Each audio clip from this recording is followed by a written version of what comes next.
বিসমিল্লাহির রহমানির রহিম। আলহামদুলিল্লাহি রাব্বিল আলামিন ওয়াসসালাতু ওয়াসসালামু আলা সাইয়্যিদিল মুরসালিন, আম্মা বাদ। আজকে আমরা নতুন বছরে রমজানের পরে, যদিও শাওয়াল মাস শেষ হয়ে জিলকদ মাস মাস শুরু হয়ে গেছে, আমাদের কিছু দেরি হয়েছে। তবে দেরিতে হলেও আমরা এই বছরের কোরআন ক্লাস শুরু করলাম ইনশাল্লাহ। আগামী রমজানের আগে আমরা সূরা ইউনুস থেকে শুরু করব, সূরা আনকাবুত পর্যন্ত আগামী রমজানের আগে ইনশাল্লাহ আমরা পড়ব। যদি কিছু বাকি থাকে তাহলে রমজানে শেষ করব। তার মানে এই বছরের মধ্যে আমরা ইনশাল্লাহ মাঝের যে 10 পারা, মানে হলো আহ, আচ্ছা, 11 পারা থেকে আপনার 20 পারা পর্যন্ত আমরা ইনশাল্লাহ পড়ব। তো এতদিন আমরা যেভাবে সূরা ভিত্তিক কোর্স করতাম আলাদা আলাদা, তো তার চেয়ে আমার কাছে মনে হলো যে এইভাবে পড়লে আমাদের অন্তত একটা গোল থাকবে যে প্রতি 3 বছরে আমরা পুরা কোরআন একবার করে পড়ব, এবং প্রতি বছর আমরা 10 পারা করে পড়ব আমাদের নিয়মিত ক্লাসগুলোতে। তো এই বিষয়ে কারো কিছু জানার আছে, কোনো প্রশ্ন আছে?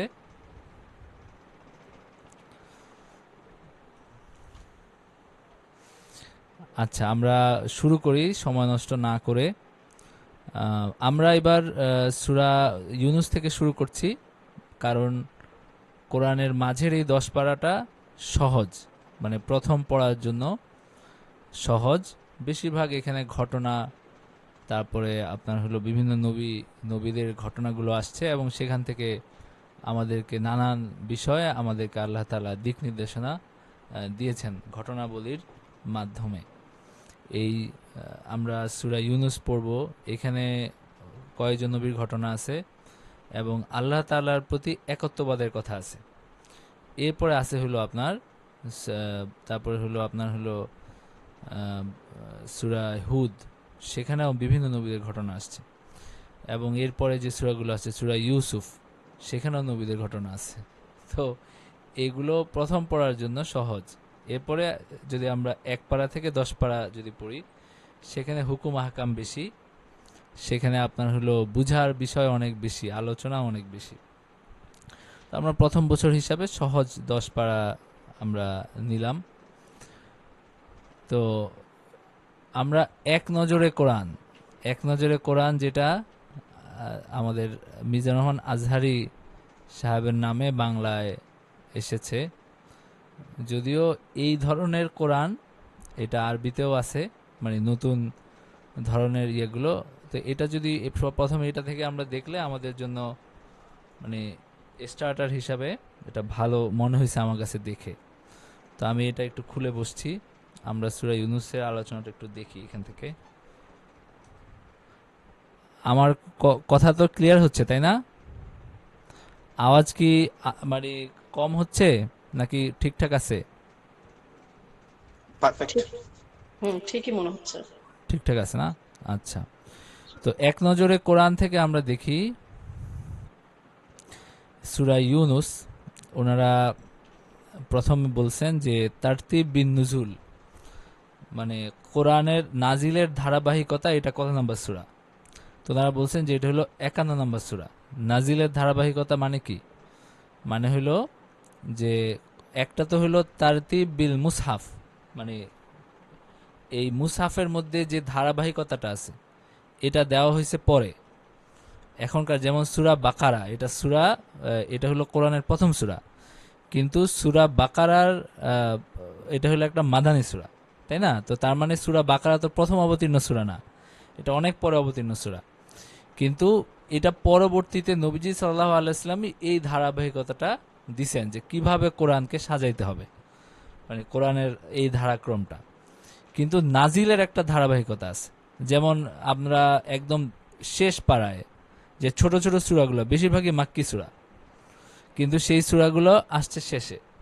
তো এইভাবে একটা ধারাবাহিকতা এখানে আসছে। তো ওনারা বলছেন যে নাজিলের ধারাবাহিকতায় এটা হলো 51তম সূরা।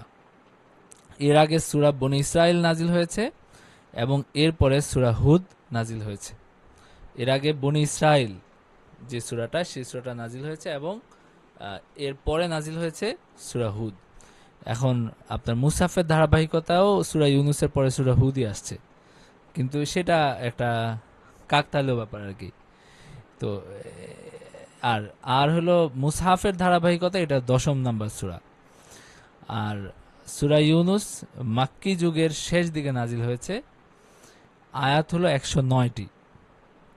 এটা একটা মাক্কি সূরা। এবং এটার নামকরণের কারণটা কি? নামকরণের কারণটা হলো যে এই সূরার 98 নাম্বার আয়াতে ইউনুস আলাইহিস সালামের ঘটনা জায়গা পেয়েছে, সেখান থেকে এই সূরার নাম সূরা ইউনুস হয়েছে। আর ইউনুস আলাইহিস সালাম বাস করতেন ইরাকের নিনাওয়া শহরে। তাকে জুন্নুন ডাকা হতো। জুন্নুন মানে মাছওয়ালা, কারণ কয়েকদিন তিনি মাছের পেটে ছিলেন, সেই হিসাবে তাকে জুন্নুন ডাকা হতো।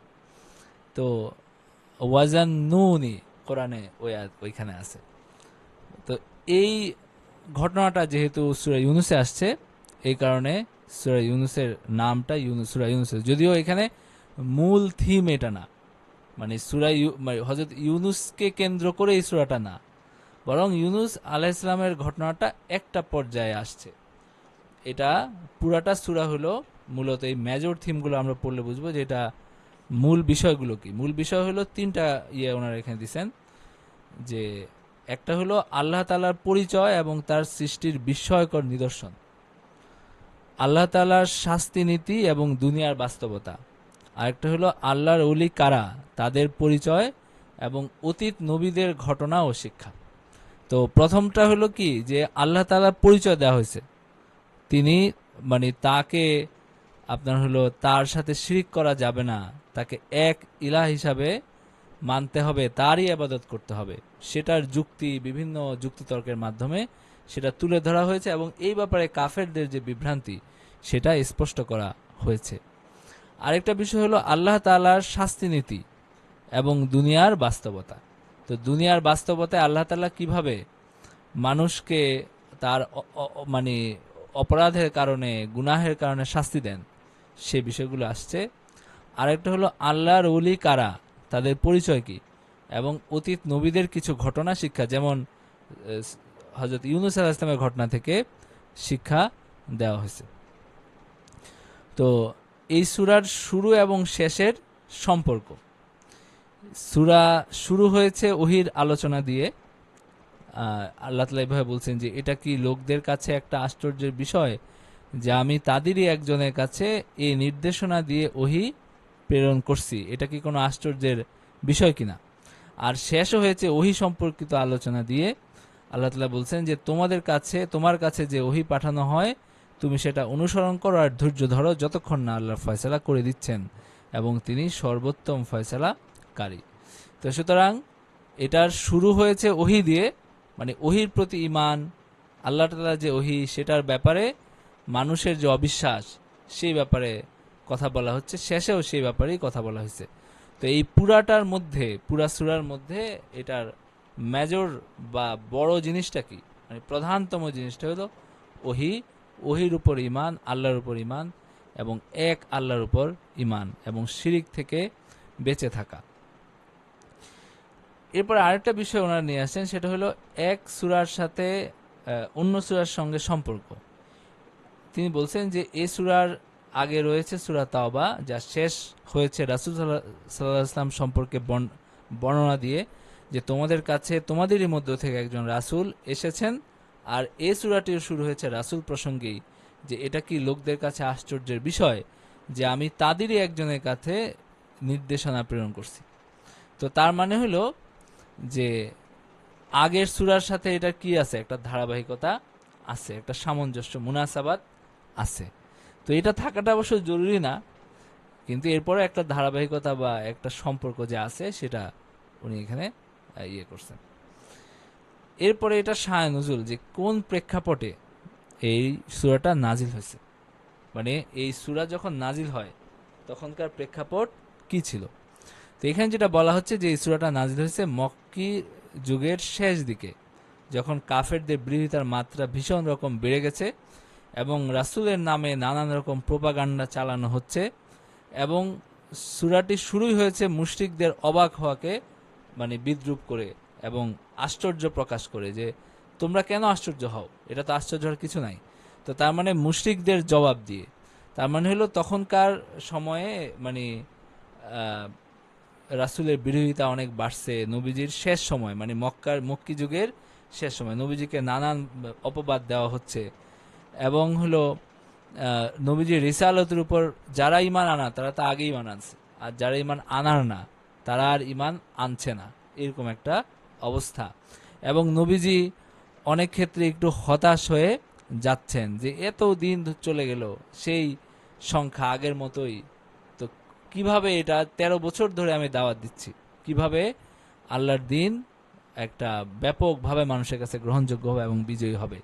তো তিনি এটা নিয়ে একটু হতাশ ধরনের একটা হয়ে গেছে, যেহেতু এতদিন যাবৎ ধরে তিনি দাওয়াত দিচ্ছেন।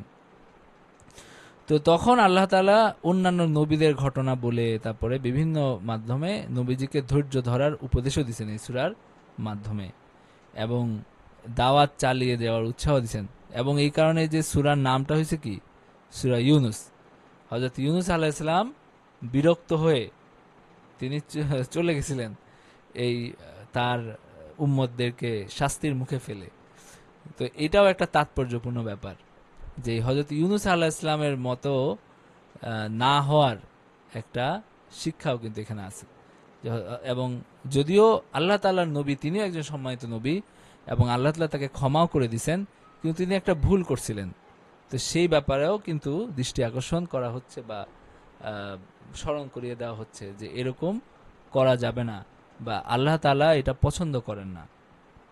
মানে হতাশ হওয়া যাবে না, আল্লাহ তাআলার রহমতের ব্যাপারে হতাশ হওয়া যাবে না, বরং তার রহমতের আশায় মানুষকে দাওয়াত দিতে হবে। এটা নবীজির ব্যাপারে যেমন, অন্যান্য দায়ীদের ব্যাপারেও, যারা দাওয়াতি কাজ করেন, যারা মানুষকে দিনের দিকে ডাকেন, তাদের ব্যাপারেও এইটা প্রযোজ্য। আচ্ছা, তো এইগুলোর মধ্যে কারো কোনো অস্পষ্টতা বা কোনো প্রশ্ন আছে?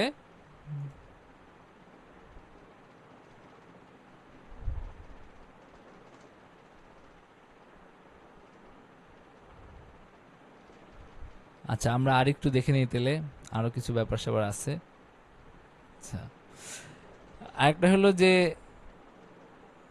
মানে বিভিন্ন সেগমেন্টে কিভাবে ভাগ হয়েছে সূরাটা, সেটা বলা হচ্ছে যে শুরুর অংশে আল্লাহ শুনিয়েছেন মানুষকে তার ওহীর শাশ্বত বাণী। তারপরে ওহীর বৈশিষ্ট্যই হলো মানুষের ভেতর চিন্তাবোধকে জাগ্রত করা। সূরার মাঝের অংশে সেটার প্রতিফলন দেখা যায়।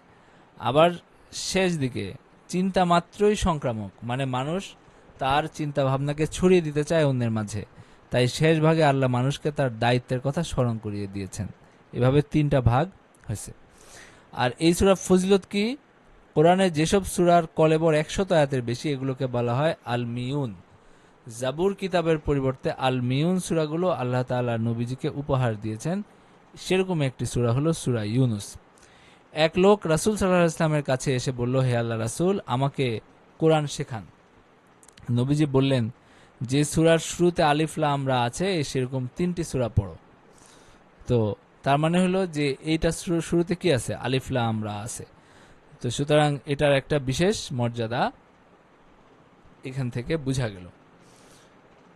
এবং এখানে আরেকটা ব্যাপার হলো, নূহ আলাইহিস সালামের ঘটনা নিজের পরিবার, প্রতিবেশী এবং আশেপাশের লোকদের মাঝে বেশি করে ছড়িয়ে দিন, যেন সবার মাঝে এই ধারণার বীজ বুনে দেওয়া যায় যে সম্পর্ক করতে হবে কেবল ইমানের ভিত্তিতে, ইমান ছাড়া কেউ কারো নয়। তো এখানে যে নূহ আলাইহিস সালামের ঘটনাটা আছে, সেই নূহ আলাইহিস সালামের ঘটনাটা ওনারা বলছেন যে এটা সবার মধ্যে ছড়িয়ে দিলে এটা সবার বুঝতে সুবিধা হবে কি, যে আমাদের সম্পর্কের মূল ভিত্তি হলো আল্লাহর প্রতি বিশ্বাস। আল্লাহর প্রতি বিশ্বাস ছাড়া আমাদের সম্পর্কে কোনো মূল্য নাই। তো এই সূরাটা কিভাবে অগ্রসর হয়েছে সেটা ওনারা দেখাইছেন যে প্রথম ধাপ হলো ডিনায়াল। ভালোর দিকে ডাকলে প্রথম দিকে মানুষ মানতে চায় না, গোয়ার্তুমি করে, কারণ বেশিরভাগ মানুষ হলো নফসের দাস, খারাপ কাজে তাদের মন আটকে গেছে। দ্বিতীয় ধাপ হলো অ্যাটাক বা কি করা, মানে হলো অভিযোগ উত্থাপন করা, দোষারোপ করা। এই ধাপে এসে দায়ীকে দোষারোপ করবে, এই ধাপটা একজন দায়ীর জন্য সবচেয়ে চ্যালেঞ্জিং, তবে ধৈর্য ধরে এই ধাপটা পার করতে পারলেই সফলতা। তৃতীয় ধাপ হলো, এটার মধ্যে কি আছে, মানে মানুষ যে ভুল বুঝতে পারে, এই ধাপে এসে তার মনটা একটু নরম হয়, ভাবে আহ্বানকারীরা তো আমার ভালোর জন্যই কথাগুলো বলছে। এই সিমটমগুলো দেখা মাত্র দায়ীকে আরও অমায়িক হয়ে যেতে হয়। চতুর্থ ধাপ হলো মেনে নেওয়া। এই ধাপে এসে সে মেনে নেয়, বুঝতে পারে যে এতদিন যে পথে ছিলাম তা ছিল খারাপ পথ, গুনাহের পথ। আন্তরিকভাবে তওবা করার কারণে তার দিলটাও তখন শুদ্ধতায় ইয়া হয়ে ওঠে। তো মানুষের হেদায়েত এবং মানুষের প্রতিক্রিয়া, এই বিষয়টা এই সূরার মধ্যে আসছে। এরপরে এই যে সূরাগুলো এক নজরে, মানে এক নজরে এখানে কি কি বিষয়গুলো আসছে এটাও এখানে সুন্দরভাবে তুলে দেওয়া হয়েছে। যেমন 1 থেকে 6 নম্বর আয়াতে আছে, মুশরিকরা আল্লাহর বাণীকে অস্বীকার করে অথচ সত্যতা যাচাইয়ের জন্য আল্লাহর নিদর্শনগুলো যথেষ্ট। 7 থেকে 14 নম্বর আয়াতে আছে, ইমানদার এবং বেঈমানদের জন্য আছে ভিন্ন ভিন্ন প্রতিদান বা প্রতিফল বা শাস্তি, তবে বেঈমানদেরকে আল্লাহ সাথে সাথে ধ্বংস করেন না। 15 থেকে 24 নম্বর আয়াতে আছে, মুশরিকরা কোরআনে পরিবর্তন আনার বায়না ধরে, ক্ষণস্থায়ী দুনিয়ার প্রতি মানুষের ভীষণ আসক্তি এমন বায়নার কারণ, মানে মানুষ দুনিয়ার প্রতি আসক্তির কারণে কি করে, কোরআনে পরিবর্তন করার বায়না করে। আল্লাহর আনুগত্য ও পরকালে বিশ্বাস হলো মানুষের সহজাত মানে প্রবৃত্তি, মানে মানুষ সহজাতভাবে কি আল্লাহ তাআলার অনুগত এবং পরকালে তার বিশ্বাস আছে, সেটা এখানে আসছে। কোরআনের বিরুদ্ধে মুশরিকদের অভিযোগ খণ্ডন এবং তাদের প্রতি চ্যালেঞ্জ ছুড়ে দেওয়া হয়েছে, তারা ইহকাল এবং পরকালে ক্ষতিগ্রস্ত হবে। এটা হলো 56 নম্বর আয়াত পর্যন্ত। এরপরে 57 থেকে 70 নম্বর আয়াত আছে, কোনো কিছুকে বৈধ বা অবৈধ বলার এখতিয়ার একমাত্র আল্লাহর, আর আখেরাতে যদি সবার কাজের ঠিকঠাক, তিনি সবার কাজের ঠিকঠাক প্রতিদান দিবেন। এরপরে 71 থেকে 78 নম্বর আয়াতে আছে, নিজ জাতির প্রতি নূহ আলাইহিস সালামের চ্যালেঞ্জ, সত্য মিথ্যার চিরন্তন দ্বন্দ্ব হিসাবে মুসা আলাইহিস সালাম এবং ফেরাউনের লড়াইকেও তুলে ধরা হয়েছে। তারপরে 79 থেকে 87 নম্বর আয়াতে আছে, মুসা আলাইহিস সালামের বিপক্ষে ফেরাউনের জাদুকরের দল, এছাড়া সর্বাবস্থায় আল্লাহর উপর ভরসা করার ফায়দাও এখানে বর্ণিত হয়েছে। এরপরে 88 থেকে 93 নম্বর আয়াতে মুসা আলাইহিস সালামের দোয়া, জালিম ফেরাউনের কবল থেকে বনী ইসরায়েলের মুক্তি, এই বিষয়গুলো আসছে। এরপরে 94 থেকে 109 নম্বর আয়াতে তওবা করায় মুসা আলাইহিস সালাম ইউনূস আলাইহিস সালামের জাতি ক্ষমা পেয়েছিল, বাকি সব অবাধ্য জাতি ধ্বংস হয়ে গেছে, সুতরাং ওহীর অনুসরণ করতে হবে, দ্রুত তওবা করতে হবে। এরপরে এখানে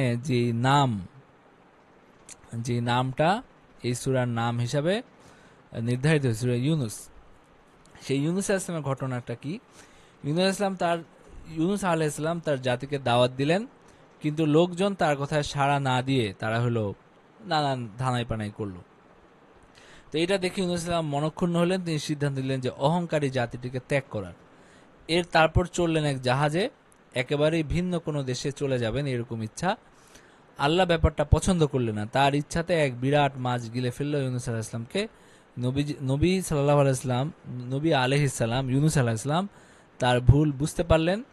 মাছের পেটে নিকষ অন্ধকারে বসে দোয়া করলেন, রব, আমি নিজের উপর জুলুম করেছি, যদি তুমি আমাকে ক্ষমা না করো তাহলে আমার আর কোনো উপায় নাই। ওই যে বিখ্যাত দোয়া ইউনূস, লা ইলাহা ইল্লা আনতা সুবহানাকা ইন্নী কুনতু মিনাজ জালিমিন, এই দোয়াটা তিনি সেখানে করলেন।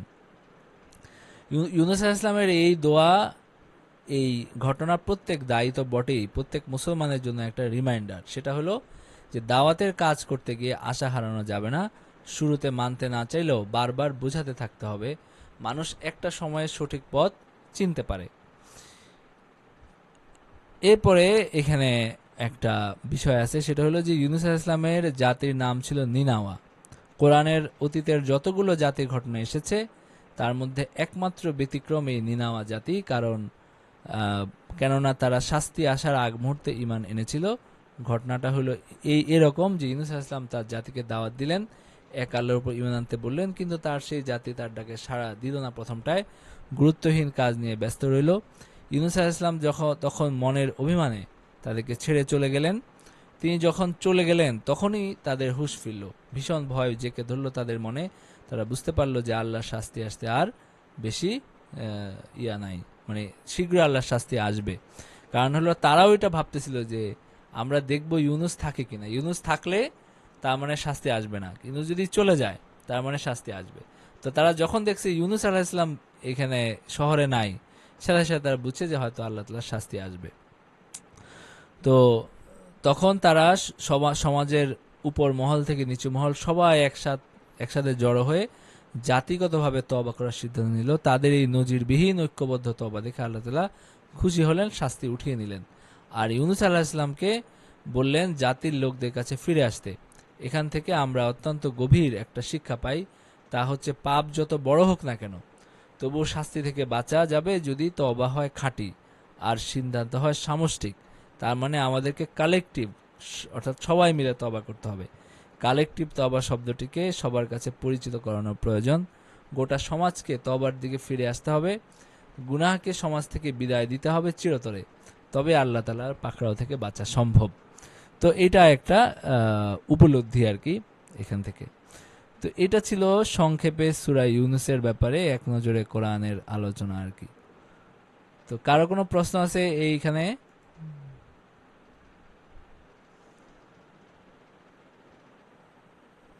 আচ্ছা আচ্ছা, ঠিক আছে। এরপরে আমরা হলো আমরা সফদ তাফাসিরটাও দেখব। এর আগে আমরা একটু কোরআনের আয়াতগুলো পড়ে নিই। সূরা ইউনূসের প্রথম এটা হলো 109 নাম্বার, 109 আয়াত, 11টা রুকু আছে, মাক্কি সূরা যেটা আমরা দেখলাম। আমরা শুরু করি সূরা ইউনূস। আউযু বিল্লাহি মিনাশ শাইতানির রাজিম, বিসমিল্লাহির রহমানির রহিম। আলিফ লাম রা তিলকা আয়াতুল কিতাবিল হাকীম। أكان للناس عجبا أن أوحينا إلى رجل منهم أن أنزل الناس وبشر الذين آمنوا أن لهم قدم صدق عند ربهم قال الكافرون إن هذا لساحر مبين। আলিফ লাম রা এগুলো জ্ঞান গর্ভ কিতাবের আয়াত। আর আলিফ লাম রা এটা হলো হরুফে মুকাত্তাত, এটার অর্থ বা ব্যাখ্যা আল্লাহ তাআলাই ভালো জানেন, আমরা এটা জানি না। أكان للناس عجبا أن أوحينا إلى رجل منهم أن أنذر الناس وبشر الذين آمنوا أن لهم قدم صدق عند ربهم قال الكافرون إن هذا لساحر مبين। মানুষের জন্য এটা কি আশ্চর্যের বিষয় যে আমি তাদেরই একজনের নিকট ওহী প্রেরণ করছি এই মর্মে যে তুমি মানুষকে সতর্ক করো এবং মুমিনদেরকে তুমি সুসংবাদ দাও যে তাদের জন্য তাদের প্রতিপালকের নিকট আছে উচ্চ মর্যাদা। কাফেরগণ বলে এ তো সুস্পষ্ট জাদুকর। ইন্না রাব্বাকুমুল্লাহুল্লাযী খালাকাস সামাওয়াতি ওয়াল আরদা ফি সিত্তাতি আইয়ামিন সুম্মা ইসতাওয়া আলাল আরশ ইউদাব্বিরুল আমরা মা মিন শাফিইন ইল্লা মিন বাদি ইযনিহি যালিকুমুল্লাহু রাব্বুকুম ফা'বুদুহু আফালা তাযাক্কারুন। তোমাদের প্রতিপালক আল্লাহ, যিনি আকাশমণ্ডল এবং পৃথিবী 6 দিনে সৃষ্টি করেন, তারপর তিনি আরশে সমাসীন হন, তিনি সকল বিষয় পরিচালনা করেন, তার অনুমতি লাভ না করে সুপারিশ করার কেউ নাই। ইনি আল্লাহ তোমাদের প্রতিপালক, সুতরাং তার ইবাদত করো। তবুও কি তোমাদের উপদেশ গ্রহণ, তোমরা উপদেশ গ্রহণ করো। ইলাইহি মারজিউকুম জামিআন ওয়াদাল্লাহি হাক্কা ইন্নাহু ইয়াবদাউল খালকা সুম্মা ইউঈদুহু লিয়াজজিয়াল্লাযীনা আমানু ওয়া আমিলুস সালিহাতি বিল কিসত ওয়াল্লাযীনা কাফারু লাহুম শারাবুম মিন হামীমিন ওয়া আযাবুন আলীমুম বিমা কানু ইয়াকফুরুন। তারই নিকট তোমাদের সকলকে প্রত্যাবর্তন করতে হবে। আল্লাহ তাআলার প্রতিশ্রুতি সত্য, আল্লাহ তাআলার প্রতিশ্রুতি সত্য এবং তিনি সৃষ্টিকে তিনি প্রথম অস্তিত্বে আনেন, তারপর তার পুনরাবর্তন ঘটান। যারা মুমিন ও সৎকর্মপরায়ণ তাদেরকে ন্যায় বিচারের সাথে কর্মফল প্রদানের জন্য, এবং যারা কাফের, যারা কুফরি করত বলে তাদের জন্য রয়েছে অত্যুষ্ণ পানীয় ও মর্মন্তুদ শাস্তি। মানে হলো উষ্ণ পানি, মানে যেটা উত্তপ্ত গরম পানি, যেটা জাহান্নামে যে শাস্তিটা দেওয়া হবে সেটা এখানে আসছে। তো এরপর আমরা সফল তাফাসির থেকে এই আয়াতগুলো একটু পড়ি। আলিফ লাম রা, এটা হলো আপনার হরুফে মুকাত্তাত, এবং এরকম হরফ বিভিন্ন সূরার শুরুতে আসছে। আর এটার ব্যাপারে রাজেহ ব্যাখ্যা হলো যে আল্লাহ তাআলাই এটার ব্যাখ্যা ভালো জানেন। যদিও কোন মুফাসসির এখানে কিছু ব্যাখ্যা করার চেষ্টা করছেন যে একটা অক্ষর দিয়ে কোন কোন ইঙ্গিত হয়, এরকম কিছু কিছু বলছেন, তবে রাজে ব্যাখ্যা ওইটাই। তিলকা আয়াতুল কিতাবিল হাকিম, এই কোরআনের মুহকাম যে হাকিম, যে প্রজ্ঞাময় কোরআন, এখানে এটা হলো এই প্রজ্ঞাময় কোরআনের আয়াত, এবং এখানে কোনো সন্দেহের কোনো অবকাশ নাই, এখানে কোনো মিথ্যা নাই, কোনো পরস্পর বিরোধিতা নাই। তার মানে এটা মুহকাম, দৃঢ় আয়াত, প্রজ্ঞাপূর্ণ আয়াত। এখানে অন্য কোনো কিছুর সুযোগ নাই, কোনো কিছুর আপনার হলো কোনো সন্দেহের কোনো অবকাশ যেমন নাই, একইভাবে এখানে হলো কোনো মিথ্যা নাই, কোনো পরস্পর বিরোধিতা এখানে নাই। আকান আলিন নাসি আজাবান আন আওহাইনা ইলা রাজুলিম মিনহুম, মানে এই আকান আলিন নাস, লিন নাস মানে মানুষ, মানুষ কারা? আহলে মক্কা বা মক্কার অধিবাসী যারা, তাদের জন্য কি এটা আশ্চর্যের বিষয় হয়েছে যে মানে হলো আমি হলো একজন মানুষের কাছে ওহী প্রেরণ করছি, তার মানে মুহাম্মদ সাল্লাল্লাহু আলাইহি ওয়াসাল্লামের কাছে ওহী প্রেরণ করছি। তো এখানে যে প্রশ্নটা, এই প্রশ্নটা হলো আশ্চর্য প্রকাশ করার জন্য, বা এনকার, মানে আরবিতে বলে এনকার, মানে হলো কি, মানে এটা হওয়ার কথা না বা হওয়া উচিত না, বা এটা কেন হলো, এই ধরনের প্রশ্ন বোঝানোর জন্য এই হামজাটা আসছে। তো আকান আলিন নাসি আজাবান আন আওহাইনা ইলা রাজুলিম মিনহুম, মানে হলো মানুষের জন্য এটা কি আশ্চর্যের বিষয় হলো যে আমি তাদেরই মধ্যে একজনকে নবী বানাইছি, এটা আশ্চর্যের কি আছে? এটা হলো ভাবটা, মানে এটা হলো বিষয়টা। তো এটা কেন আশ্চর্যের বিষয়? কারণ হলো এটাই হলো আল্লাহ তাআলার আদাত, বা হলো এটাই হলো হয়ে আসছে বিভিন্ন নবীর যুগে, বিভিন্ন যুগে যুগে আল্লাহ তাআলা নবী রাসূল প্রেরণ করছেন এবং মানুষদেরকে নবী রাসূল হিসাবে প্রেরণ করছেন। তো সুতরাং তারাই হলো আহলে কিতাবদের কাছে যাইতো, তারাই হলো খ্রিস্টানদের কাছে যাইতো, তারাই ইহুদিদের কাছে যাইতো। তো তারা তো তাদের কাছ থেকে শুনে আসছে যে হলো কে কিভাবে নবীরা আসেন, কিভাবে তারা মানুষই হন, এটা তো তারা জানে। তো এত কিছু জানার পরে তারা যে এখন আশ্চর্য প্রকাশ করতেছে, তারা নবী কেন আপনার হলো বাজারে ঘোরাফেরা করে, নবী কেন আমাদের মতো মানুষ, তিনি কেন হলো আমাদের সাথে আসেন, তিনি কেন স্বর্ণের বাড়িতে থাকেন না, এই যে কথাগুলো বলতেছে, এটা তো কোনো অর্থ নাই। কারণ হলো তারা তো এটা তো ধারাবাহিকতা চলে আসছে। ওয়াবাশশিরিল্লাযীনা আমানু আন্না লাহুম কাদামা সিদকিন ইনদা রাব্বিহিম, আর আপনি মুমিনদেরকে এই সুসংবাদ দেন যে তাদের জন্য উন্নত মানে অবস্থান আছে, মানে তাদের জন্য উন্নত মর্যাদা আছে, এই তারা যে ন্যাক আমল করছে এটার কারণে। আর কাফেররা বলে যে এটা তো একটা হলো জাদু, মানে এই কোরআনকে তারা জাদু বলতো।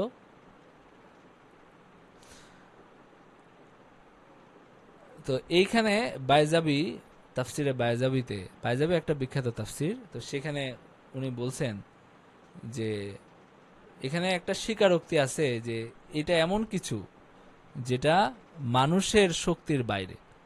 তো মানুষ মানে অলৌকিক, অলৌকিক কিছু হইলেই তো এখানে জাদু হওয়ার প্রশ্ন আসে, তাই না? যদি এরকম হইতো যে এটা নর্মাল সাদামাটা বিষয়, তাহলে তো জাদু বলার কোনো বিষয় হইতো না।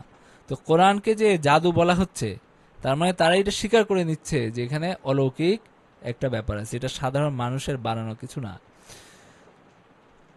এরপর আল্লাহ তাআলা বলতেছেন যে তোমার রব যিনি এই আসমান সৃষ্টি করছেন, জমিন সৃষ্টি করছেন 6 দিনে, তিনি এই সব কিছুর মালিক এবং তাকেই একমাত্র তারই ইবাদত করা উচিত, যিনি হলো পুরা কায়নাত, কুল কায়নাত তিনি সৃষ্টি করছেন।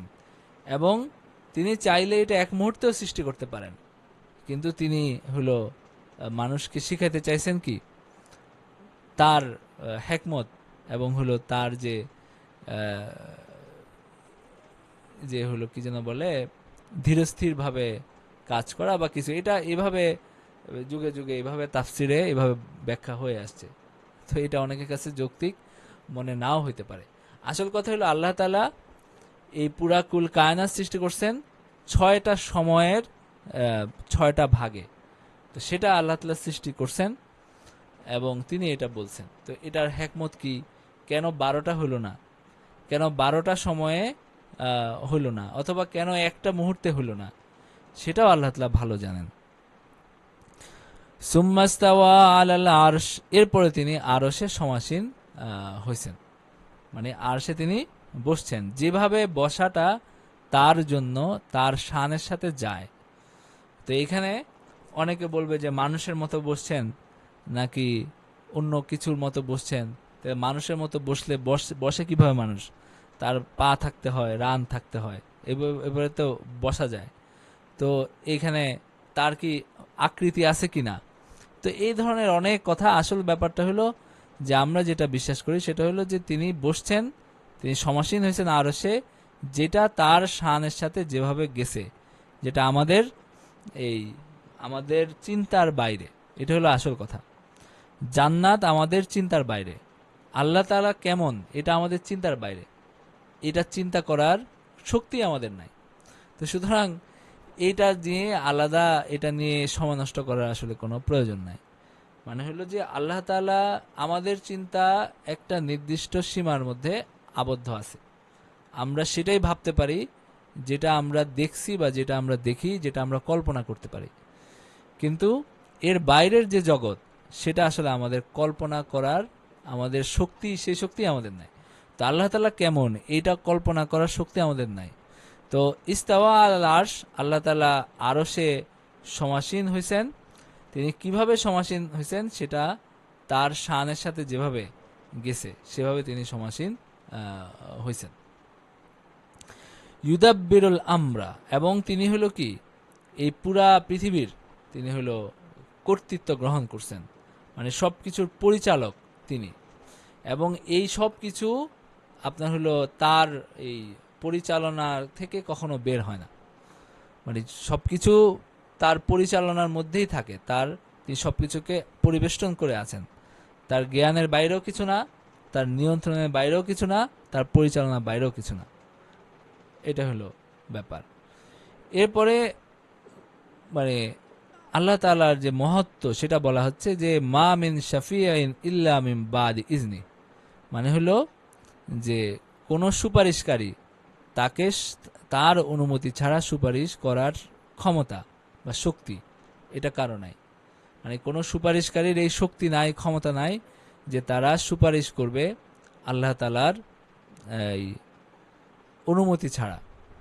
তো তার মানে তার সামনে কথা বলার সাহস, তার সামনে কথা বলার সাহস কারো নাই। এটা বিশেষভাবে বলা হচ্ছে কিয়ামতের দিনের জন্য, যে কিয়ামতের দিন যদি তিনি কাউকে অনুমতি দেন তাহলেই তারা সুপারিশ করতে আসতে পারবে।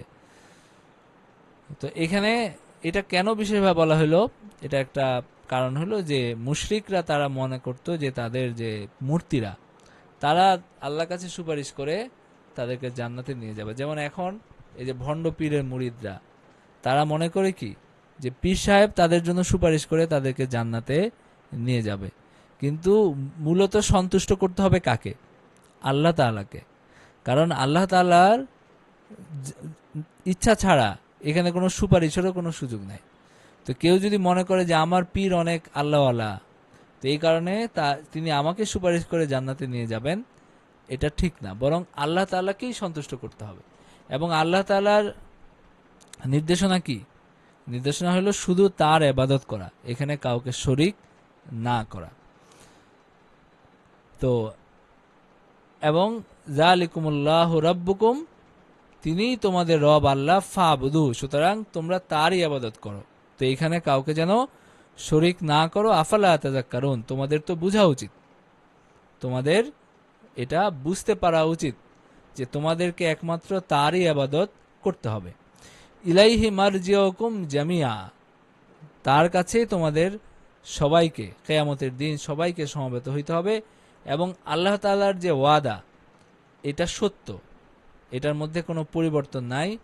এবং এখানে তাদেরকে অস্বীকার করা হচ্ছে বা তাদেরকে প্রত্যাখ্যান করা হচ্ছে যারা পুনরুত্থানে বিশ্বাস করতো না। মক্কার মুশরিকদের আরেকটা বিশ্বাস ছিল কি, পুনরুত্থানকে তারা বিশ্বাস করতো না। তো তাদেরকেও বলে দেওয়া হচ্ছে যে তোমরা যে ধারণা করতেছো এটা ঠিক না, বরং অবশ্যই মানুষকে পুনরায় জীবিত করা হবে এবং তাদের বিচার হবে। আল্লাহর ওয়াদা এটা সত্য। তারা বলতো যে এই দুনিয়ায় আমরা বাঁচি মরি এই দুনিয়াতেই, এর বাইরে কিছু নাই। তো আল্লাহ তাআলা বলতেছেন ইন্নাহু ইয়াবদাউল খালকা, তিনি প্রথম সৃষ্টি করছেন, সুম্মা ইউঈদু, তিনি আবার এটাকে সৃষ্টি করবেন, এই পুরা মানে তোমাদেরকে আবার তিনি পুনরায় সৃষ্টি করবেন, যেন তিনি তোমাদেরকে ন্যায়পরায়ণতার সাথে তোমাদের কাজের প্রতিদান দিতে পারেন। মানে মুমিনদেরকে যেন তিনি আদলের সাথে তিনি তার প্রতিদান দিতে পারেন এবং তাদের মানে হলো যে সোয়াব, সেই সোয়াবের বদলা তিনি যেন তাদেরকে দিতে পারেন। আর যারা কাফের তাদেরকে যেন তিনি শাস্তি দিতে পারেন। আর যারা কাফের তাদের জন্য কি আছে? তাদের জন্য আছে শারাবুম মিন হামিম, তাদের জন্য আছে উত্তপ্ত পানি। ঠিক আছে?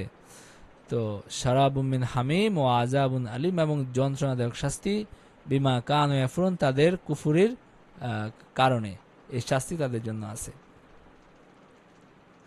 তো এখানে এই অংশটা হলো আগেকার, মানে এই যে তাদের শাস্তি কেন এটা বলা হয়েছে, বিমা কানু ইয়াফরুন, তাদের কুফুরির কারণে এই কুফুরির শাস্তি তাদেরকে দেওয়া হবে, এই উত্তপ্ত পানি এবং যন্ত্রণাদায়ক শাস্তি। তো এই আয়াত দুইটা থেকে আমরা যে শিক্ষা নির্দেশনা পাই, একটা হলো যে কোরআন একটা প্রজ্ঞাপূর্ণ কিতাব, এবং এখান থেকে মুহাম্মদ সাল্লাল্লাহু আলাইহি ওয়াসাল্লামের নবুয়ত প্রমাণিত হয়। মানে এই আয়াতগুলো থেকে যে তিনি যে আল্লাহ তাআলার নবী, তার কাছে যে ওহী প্রেরণ করা হয়েছে সেটা কিন্তু এখানে বলা হয়েছে। এরপরে যিনি রাসূল হবেন তিনি মানুষই হবেন, মানে রাসূল তারা মানুষ হন, তারা কোনো ফেরেশতা হন না, কখনো হন নাই। এবং আল্লাহ রাসূল সাল্লাল্লাহু আলাইহি ওয়াসাল্লাম তো শেষ নবী, তো তিনিও মানুষ, তিনি ফেরেশতা না, তিনি নূরের তৈরি না, তিনি মাটির তৈরি মানুষ। তো এটাও এখান থেকে বোঝা যায়। তো যারা নবীজি সাল্লাল্লাহু আলাইহি ওয়াসাল্লামকে নূরের অংশ বা অন্য কিছু ধারণা করে, এটা কাফেরদের মতো একটা ভ্রান্তি, যে তারা মনে করতো যে রাসূল তিনি মাটির মানুষ হইতে পারেন না, তাকে নূর হইতে হবে, ফেরেশতা হইতে হবে। তো এই যে এখন কিছু মানুষ ধারণা করতেছে যে তিনি নূরের তৈরি, তিনি কোনো এক্সট্রা অর্ডিনারি, মানুষের বাইরে কিছু, মানুষের মতো না, এরকম যে বিশ্বাসটা, এটা আসলে ওই, যদিও আমরা কুফরির মতো অত ভয়াবহ না, কিন্তু একটা হলো কি যে ছোট সাপ ও সাপ আছে না, এটা হলো আসলে অপবিশ্বাস। এটা পরিণতি কি হয়, এটা পরিণতি এক সময় রাসূলকে অতি মানব বানাইতে বানাইতে খোদার স্তরে নিয়ে যাওয়া হয়, যেটা যেই সমস্যাটার এই যারা এই পন্থী আছে তাদের মধ্যে যে সমস্যাটা হয়, যে এক সময় তারা কুফরিতে লিপ্ত হয়, যে নবীকে সেজদা করে, নবীকে খোদা মনে করে, নবীকে ভালো মন্দের মালিক মনে করে, সেও তো কাফের, মানে সেও তো মুশরিক, সেও তো শিরকি করলো। কেউ যদি এই যে আপনার হলো খ্রিস্টানদেরকে কেন আমরা পথভ্রষ্ট বলি, কারণ হলো তারা তাদের নবীকে খোদার পর্যায়ে নিয়ে নিয়ে গেছে। তো আমরা যদি আমাদের নবীকে খোদার পর্যায়ে নিই, তাহলে তো আমরা তো একইভাবে কি হব, এটা একইভাবে পথভ্রষ্ট হব, তাই না? তো এইখানে হলো কোনো রকম দ্বিধাদ্বন্দ্বের বা কোনো রকম ছাড় দেওয়ার কোনো সুযোগ নাই, এবং এই কথাটা সুস্পষ্টভাবে দৃঢ়তার সাথে বলতে হবে। আচ্ছা, এরপরে নবীজি সাল্লাল্লাহু আলাইহি ওয়াসাল্লামের যে দায়িত্ব সেটা বর্ণনা করা হয়েছে, যে মুমিনদেরকে সুসংবাদ দেওয়া, কাফেরদেরকে সাবধান করা। মুমিনদের জন্য পরকালে মানে মর্যাদা আছে, সেটাও এখানে আসছে। এরপরে আপনার হলো আহ, যারা দিনের দাওয়াত দেয় তাদের সামনে জাদুকর, পাগল ইত্যাদি অপবাদ শোনার পরিস্থিতি আসতে পারে, এই জন্য প্রস্তুত থাকতে হবে, সেটা এখানে আসছে। এরপরে কাফেররা যে দায়ীদেরকে মিথ্যা অপবাদ দেয় সেটাও এখানে আসছে। এরপরে 3 নাম্বার এবং 4 নাম্বার আয়াতে যে শিক্ষাগুলো আছে, 3 নাম্বার আয়াতে আল্লাহ তাআলা যে জমিনের সৃষ্টিকর্তা সেখানে আসছে, এবং আসমান সমূহ শব্দটি বহু বচন দিয়ে ব্যবহৃত হয়েছে। এখান থেকে বোঝা যায় যে আকাশের সংখ্যা একাধিক বলে প্রতীয়মান হয়, মানে আকাশের সংখ্যা একটা না, এটাও বুঝতে পারা যায়। এরপরে নাম্বার 3 হলো যে কোনো কাজ ধীরে সুস্থে চিন্তা ভাবনা করে করা ভালো, এবং একটা ধীরস্থির হওয়া ভালো, মানে তাড়াহুড়া করে একদম করা না করার চেয়ে প্ল্যান করে পরিকল্পনা করে ধীরে সুস্থে করাটা ভালো। আচ্ছা, আল্লাহর যে আরশ আছে এটাও এখানে প্রমাণিত হয়। তারপরে বিশ্বজগতের সবকিছু পরিচালনা আল্লাহর হাতে এবং এই কাজে কোনো শরিক নাই, এটাও এখান থেকে প্রমাণিত হয়। আল্লাহর অনুমতি ছাড়া কেউ কোনো সুপারিশ করতে পারবে না, কাজেই হিন্দুদের জন্য মূর্তিরা সুপারিশ করবে বা বেদাতি পীররা সুপারিশ করবে, যে মানে বিশ্বাসগুলো করা হয় এগুলোর কোনো ভিত্তি নেই, এগুলো ভ্রান্তি, এবং এগুলো দিয়ে তারা ধোঁকার শিকার হচ্ছে। এরপরে এক আল্লাহর ইবাদত করতে বলা হয়েছে, শুধু এক আল্লাহরই ইবাদত করতে হবে, এটা একটা নির্দেশ। এরপরে সৃষ্টি জগতে নিদর্শনাদি থেকে উপদেশ গ্রহণ করতে বলা হয়েছে, সৃষ্টি জগতে যে নিদর্শন সেটা থেকে উপদেশ গ্রহণ করতে বলা হয়েছে। এরপরে 4 নাম্বার আয়াতে যে শিক্ষাগুলো আছে সেটা হলো যে পুনরুত্থানের আকীদা এখান থেকে প্রমাণিত হয়। পুনরুত্থান, আমাদের যে পুনরায় জীবিত করা হবে আমাদেরকে এবং আমাদের যে প্রতিদান দেওয়া হবে, এবং এটার যে আল্লাহর ওয়াদা এবং এটা যে সত্য, এটা যে কোনো সন্দেহের কোনো অবকাশ নাই, সেটা এখানে তুলে ধরা হয়েছে। আর পরকালে আমাদেরকে পুনরায় জীবিত করার লক্ষ্যই হলো বদকারদেরকে তাদের শাস্তি প্রদান করা এবং যারা নেককার তাদেরকে পুরস্কার দেওয়া। আর আল্লাহ তাআলার বিচার হবে ইনসাফপূর্ণ, এখানে কোনো বেশি হবে না, কম হবে না, মানে কাউকে কোনো জুলুম করা হবে না। কাউকে ক্ষমা করে দেওয়া হইতে পারে, কিন্তু কেউ যদি শাস্তির উপযুক্ত না হয়, ওয়ালা ইউজলামুনা ফাতিলা, একটা ছোট একটা হলো বিন্দু পরিমাণ শাস্তিও সেখানে, মানে জুলুমও সেখানে নাই। তো সুতরাং মানে গুনাহ না করে শাস্তি পাবে এরকম হবে না, কিন্তু হয়তো কম আমল করে বেশি সওয়াব পাবে, এটা এটা হইতে পারে। হয়তো গুনাহ করে আল্লাহ তাআলা যদি আল্লাহর হক আল্লাহ ক্ষমা করে দিতে পারেন, সেটাও হইতে পারে। আর কুফরির কারণে কাফেরদের শাস্তি হবে কঠিন, এই বিষয়টাও এখানে আসছে। আচ্ছা, তো কারো কোনো প্রশ্ন আছে বা আপনারাও কিছু উপলব্ধি বা শিক্ষা এখান থেকে বলেন।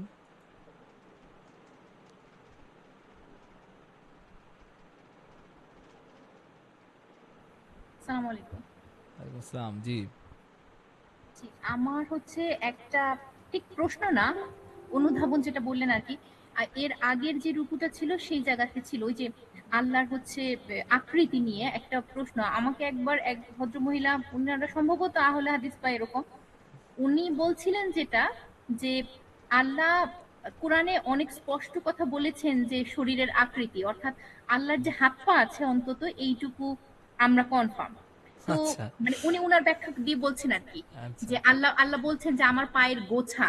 তো যার পায়ের গোছা আছে তার মানে ধরলাম যে তার পা আছে, এরকম একটা আচ্ছা বিষয়।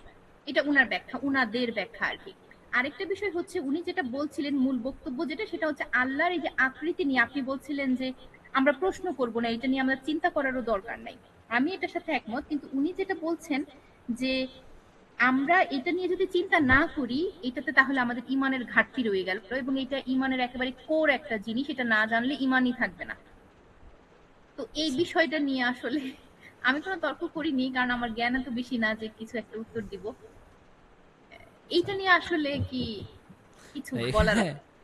এখানে এটা তো খুব স্পষ্ট যে এখানে ইমানের ঘাটতি হওয়ার তো কোনো সুযোগ নাই। আরেকটা বিষয় হলো যে আমাদের কল্পনা শক্তি হলো সীমিত, আমরা স্বপ্নেও সেটাই দেখি যেটা আমরা দুনিয়াতে কখনো দেখছি, তারপর আমরা সেইটুকুই কল্পনা করতে। যেমন আমরা যদি পা কল্পনা করি, একটা পা বা একটা হাত, তাহলে আমাদের সামনে আমরা যেই যেই যেই ধরনের হাত দেখছি সেটা সেটা আমাদের সামনে মাথায় আসবে, যে ধরনের আমরা মানুষের হাত দেখছি। এবং মানুষের হাত কি সবচেয়ে সুন্দর। আল্লাহ বলছেন লাকাত খালাকনাল ইনসানা ফি আহসানি তাকওয়িম, সবচেয়ে সুন্দর হাত দুনিয়ার মধ্যে মানুষের। তো আমরা সেটাই আমাদের কল্পনার মধ্যে আসে, অথবা হলো আমাদের হলো যে ধরেন একটা মানে অন্য জীব জন্তু বা পশু পাখির যে হাত পা, এগুলো আমাদের কল্পনায় আসে। তা আমি যেটা বলতে চাচ্ছিলাম সেটা হলো যে আল্লাহ তাআলার যে তিনি যে বসছেন, তার যে আকৃতি, তার যে আকার, যা কিছু আছে সবকিছুই তার শান অনুযায়ী আছে, যেটা আমাদের কল্পনার বাইরে। এবং এইটা কল্পনা করতে হবে, নাহলে ইমানে ঘাটতি হবে। এটার আসলে কোনো এই ধরনের কথাবার্তা আসলে কোনো ভিত্তি নাই। ঠিক আছে। এই আচ্ছা, ব্যাপারে কি কোনো হাদিসে কিছু আসছে যে, বা এরকম কি আমরা কোনো ইঙ্গিত পাই কিনা যে না, এই ব্যাপারে আমরা? এরকম কোনো ইঙ্গিত নাই। এগুলো বিশেষ করে পরবর্তীতে এগুলো নিয়ে মানে বেশি জল ঘোলা করা হয়েছে। কিছু মানুষ এটা একটা বলছে, কিছু মানুষ আরেকটা বলছে, এটা নিয়ে ব্যাপক তর্ক বিতর্ক, এটা নিয়ে বড় বড় শাস্ত্র রচনা করা হয়েছে এবং এটা নিয়ে বড় বড় মতবিরোধ হয়েছে। তো এগুলো আসলে অনর্থক, এটার কোনো অর্থ নাই। তো আমরা বিষয়টা সহজভাবে বুঝি, এটাই ভালো, এটাই মঙ্গল আর কি, সবার জন্য জি, মঙ্গলজনক। জি, ঠিক বুঝছি। আছে। আচ্ছা, আচ্ছা, এরপরে আমরা রুকু শেষ করে আমরা হলো মোটামুটি সবার মানে যারা উপস্থিত আছেন যতজন আমরা পারি আমরা শুনবো আপনাদের উপলব্ধিগুলো। কারণ আমরা চাই যে আপনারাও অংশগ্রহণ করেন। শুধু এক এক ধরনের কথা বলে গেলে এটা আসলে হয় না।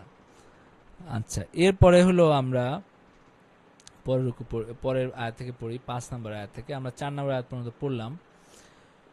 هو الذي جعل الشمس ضياء والقمر نورا وقدره منازل لتعلموا عدد السنين والحساب ما خلق الله ذلك إلا بالحق يفصل الآيات لقوم يعلمون إن في اختلاف الليل والنهار وما خلق الله في السماوات والأرض لآيات لقوم يتقون। আল্লাহ তাআলা বলছেন যে তিনি সূর্যকে বানিয়েছেন তেজস্কর, মানে এবং চন্দ্রকে বানিয়েছেন জ্যোতির্ময়, এবং তার মঞ্জিল নির্দিষ্ট করেছেন যেন তোমরা বছর গণনা করতে পারো, সময়ের হিসাব জানতে পারো। আল্লাহ এটা নিরর্থক সৃষ্টি করেন নাই, জ্ঞানী সম্প্রদায়ের জন্য তিনি এই সমস্ত নিদর্শন বিশদভাবে বিবৃত করেন। নিশ্চয়ই দিবস ও রাত্রির পরিবর্তনে এবং আল্লাহ আকাশমণ্ডলী এবং পৃথিবীতে যা সৃষ্টি করেছেন তাতে নিদর্শন রয়েছে মুত্তাকি সম্প্রদায়ের জন্য। তো এখানে আমরা যে শিক্ষাগুলো দেখি, এখানে যে তাফসিরটা আমরা দেখি, আল্লাহ তাআলা বলছেন যে হুয়াল্লাযী জাআলা আশ-শামসা দিয়াআন, মানে এখানে তার এর আগে কি কি বলা হয়েছে, আল্লাহ তাআলা যে এক সেটা বলা হয়েছে। তো এখান থেকে আল্লাহ তাআলার একত্বের উপরে দলিল দেওয়া হচ্ছে, মানে সেই একত্ববাদের যে দাবি সেটাকে শক্তিশালী করা হচ্ছে, যে তোমাদেরকে ঘিরে আছে কি আল্লাহ তাআলার কুদরতের মহা নিদর্শন সমূহ। তো তোমরা তো এই সৃষ্টিগুলো দেখে তোমাদের কি করা উচিত, চিন্তা করা উচিত যে এইটা স্রষ্টা একজন আছেন। তো তিনি জাআল আশ-শামসা জিয়াআন, সূর্যকে তিনি হলো এই যে সিরাজ বা বাতির মতো বানাইছেন, এই যে একদম উজ্জ্বল বাতি। ওয়াল কামারা নূরান, এবং তিনি হলো মানে চাঁদকে তিনি আলোকময় করছেন, যেটা রাতে উঠে, এবং হলো এটা আল্লাহ তাআলার যে কুদরত এবং রহমত সেটার মানে হলো প্রকাশ। আর যখন মানে যেহেতু আলোর মানে বড় উৎস কি সূর্য, এই কারণে সূর্যকে বলা হয়েছে যে আপনার হলো আলো, মানে জ্যোতি বা হলো প্রদীপ, এবং যেটা উজ্জ্বল, এই কারণে এটাকে বলা হয়েছে জিয়া। আর চাঁদ যেহেতু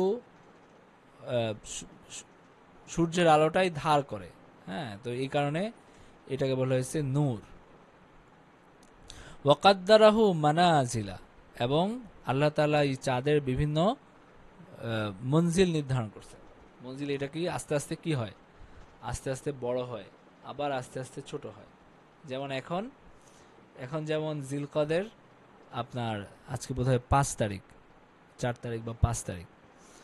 তো এখন কি হচ্ছে, এই যে 1 তারিখে চাঁদটা উঠছে, ছোট ছিল, আস্তে আস্তে এটা বড় হচ্ছে। এরপরে 14-15 তারিখে পূর্ণিমা হবে, মানে পুরাপুরি বড় হয়ে যাবে। এরপরে আবার ছোট হইতে থাকবে আস্তে আস্তে, ছোট হইতে হইতে হইতে হইতে একদম অমাবস্যা পর্যন্ত। তো অমাবস্যার পরে যখন আবার নতুন চাঁদ ওঠে, তখন একটা নতুন মাস শুরু হয়। তো এটাই হলো চন্দ্র ক্যালেন্ডার, চন্দ্র মাস। তো আল্লাহ তাআলা এখানে বলতেছেন যে এই চাঁদকে আমি এই যে বিভিন্ন ইয়াতে নির্ধারণ করছি, বিভিন্ন কক্ষপথ, এটার যে মঞ্জিল বানাইছি, এটা ছোট হয় হয় বড় হয়। এটা কেন করছি? তোমাদের তোমরা যেন এটা হিসাব নিকাশ করতে পারো, তোমরা যেন বার তারিখের হিসাব রাখতে পারো।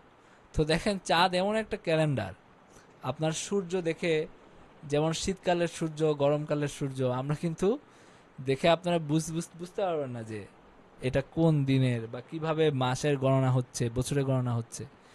এটার জন্য অনেক আপনার হলো জ্ঞানী গুণী পণ্ডিতদের দরকার, যারা ঠিক করে দিবে। আমাদের সামনে এখন ক্যালেন্ডার আছে, তৈরি করা ক্যালেন্ডার, এটা দেখে আমরা হিসাব করি।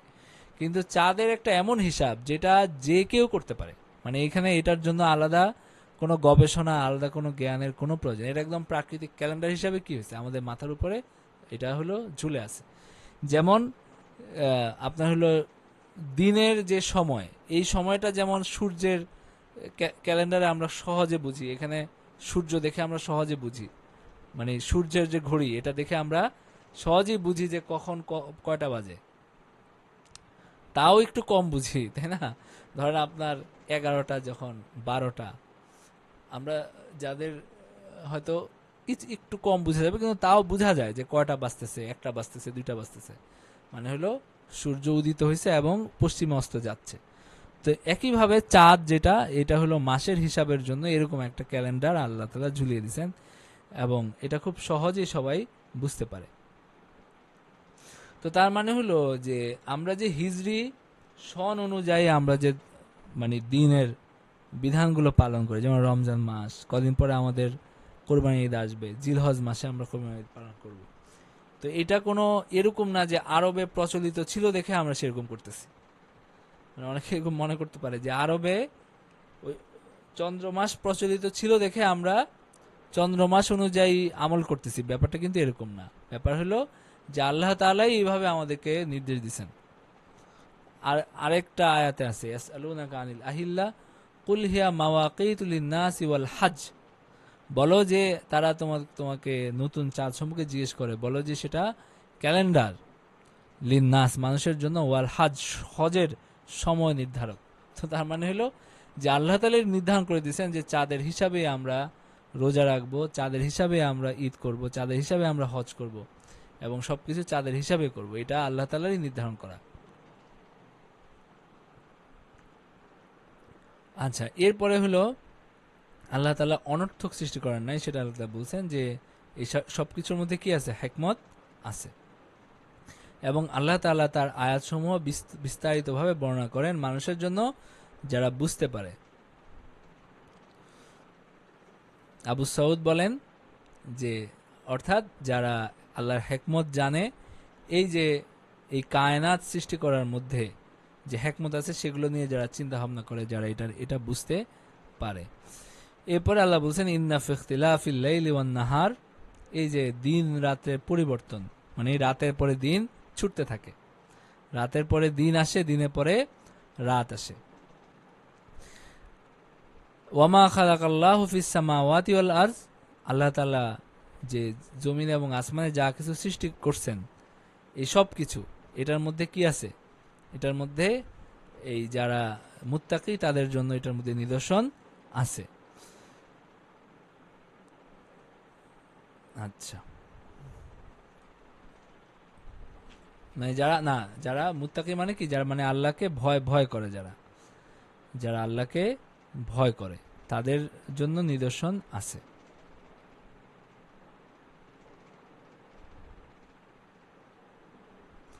আল্লাহকে ভয় করে, আল্লাহর শাস্তিকে ভয় করে, তার পরিচয় সম্পর্কে সচেতন, তাদের জন্য। আচ্ছা, এরপরে এখান থেকে আমরা যে শিক্ষাগুলো পাই এই দুই আয়াত থেকে,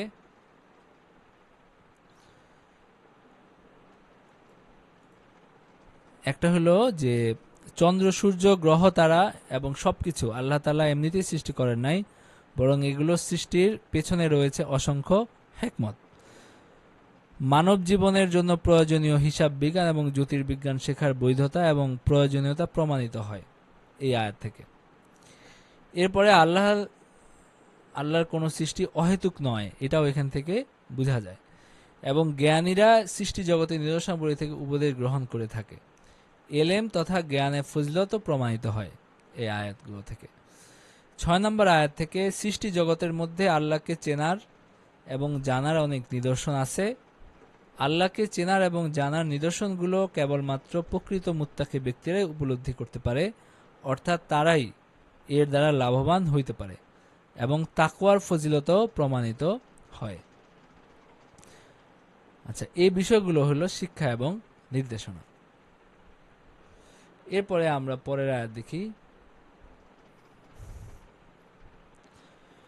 ইন্নাল্লাযীনা লা ইয়ারজুনা লিকাআনা ওয়ারাদু বিল হায়াতিদ দুনিয়া ওয়া তামান্নু বিহা ওয়াল্লাযীনা হুম আন আয়াতিনা গাফিলুন উলাইকা মাওয়াহুমুন নারু বিমা কানু ইয়াকসিবুন ইন্নাল্লাযীনা আমানু ওয়া আমিলুস সালিহাতি ইয়াহদিহিম রাব্বুহুম বিঈমানিহিম তাজরি মিন তাহতিহিমুল আনহারু ফি জান্নাতিন নাঈম দাওয়াহুম ফিহা সুবহানাকাল্লাহুম্মা ওয়া তাহিyyatuhum ফিহা সালাম ওয়া আখিরু দাওয়াহুম আনিল হামদুলিল্লাহি রাব্বিল আলামিন। তো এই আয়াতগুলোতে আল্লাহ তাআলা বলছেন যে নিশ্চয়ই যারা আল্লাহকে লা ইয়ারজুনা লিকাআনা, যারা আল্লাহর যে সাক্ষাৎ, সেই সাক্ষাতের আশা পোষণ, যাদের মধ্যে সেই আশা নাই অর্থ কি? মানে হলো যারা বিশ্বাস করে না, যারা ইন্নাল্লাযীনা লা ইয়ারজুনা লিকাআনা, যারা আল্লাহর সাথে সাক্ষাতে বিশ্বাস রাখে না। বিশ্বাস না রাখলেই কি হয় না, সেই আকাঙ্ক্ষা অন্তরে জাগ্রত হয় না। তো তার মানে যাদের অন্তরে বিশ্বাস আছে তারা আল্লাহ তাআলার সাক্ষাৎ পাওয়ার কি করে? আশা করে।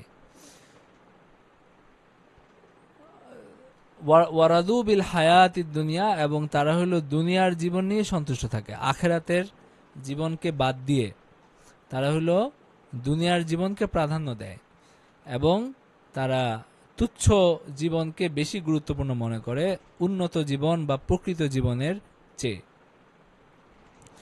ওয়াতমাআন্নু বিহা, এবং এই দুনিয়া নিয়েই তারা খুশি থাকে, এটা নিয়ে তারা শান্তি।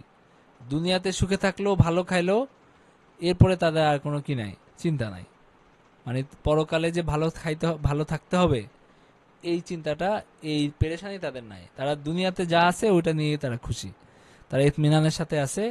তারা হলো আপনার ওয়াল্লাযীনা হুম আন আয়াতিনা গাফিলুন, এবং যারা আল্লাহর আয়াত থেকে গাফেল, এই আপনার হলো আল্লাহর যে আয়াতগুলো এই যে বর্ণিত হয়েছে এটা থেকে তারা শিক্ষা নেয় না, এটা থেকে তারা গাফেল। উলাইকা মাওয়াহুমুন নারু বিমা কানু ইয়াকসিবুন, এবং উলাইকা মাওয়াহুমুন নার, তাদের জন্য তাদের ঠিকানা হলো জাহান্নাম। বিমা কানু ইয়াকসিবুন, তারা যে অপকর্ম করছে, তারা যে অকাজগুলো, যে হাতের কামাই করছে এগুলোর কারণে।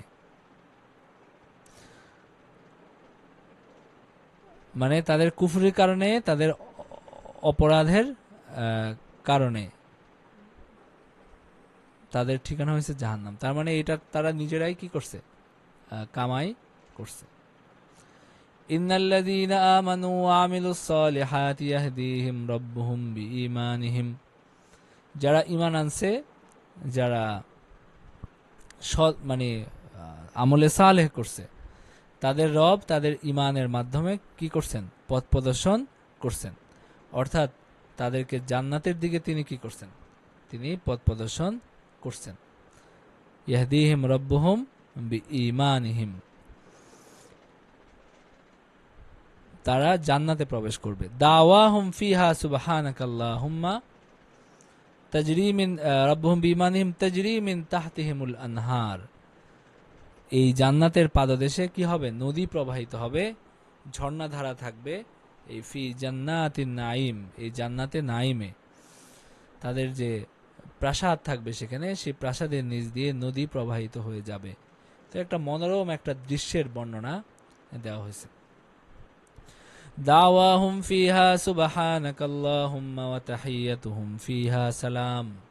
তাদের সেখানে তাদের কথা হবে, তারা সুবহানাকাল্লাহুম্মা বলবে, মানে তারা বারবার কি হবে, এই হাদিসে আছে যে তাদেরকে ইলহাম হবে, তাদের অন্তরে এটা আসবে, তার বারবার তাসবিহ পড়বে, আল্লাহর পবিত্রতা ঘোষণা করবে, পবিত্রতা বর্ণনা করবে।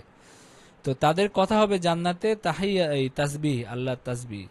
ওয়া তাহিয়াতুহুম ফিহা সালাম, এবং তারা অভিবাদন জানাবে সালাম বলে, মানে তারা পরস্পরকে সালাম দিবে, সালামুন আলাইকুম, তোমাদের উপর শান্তি বর্ষিত হোক।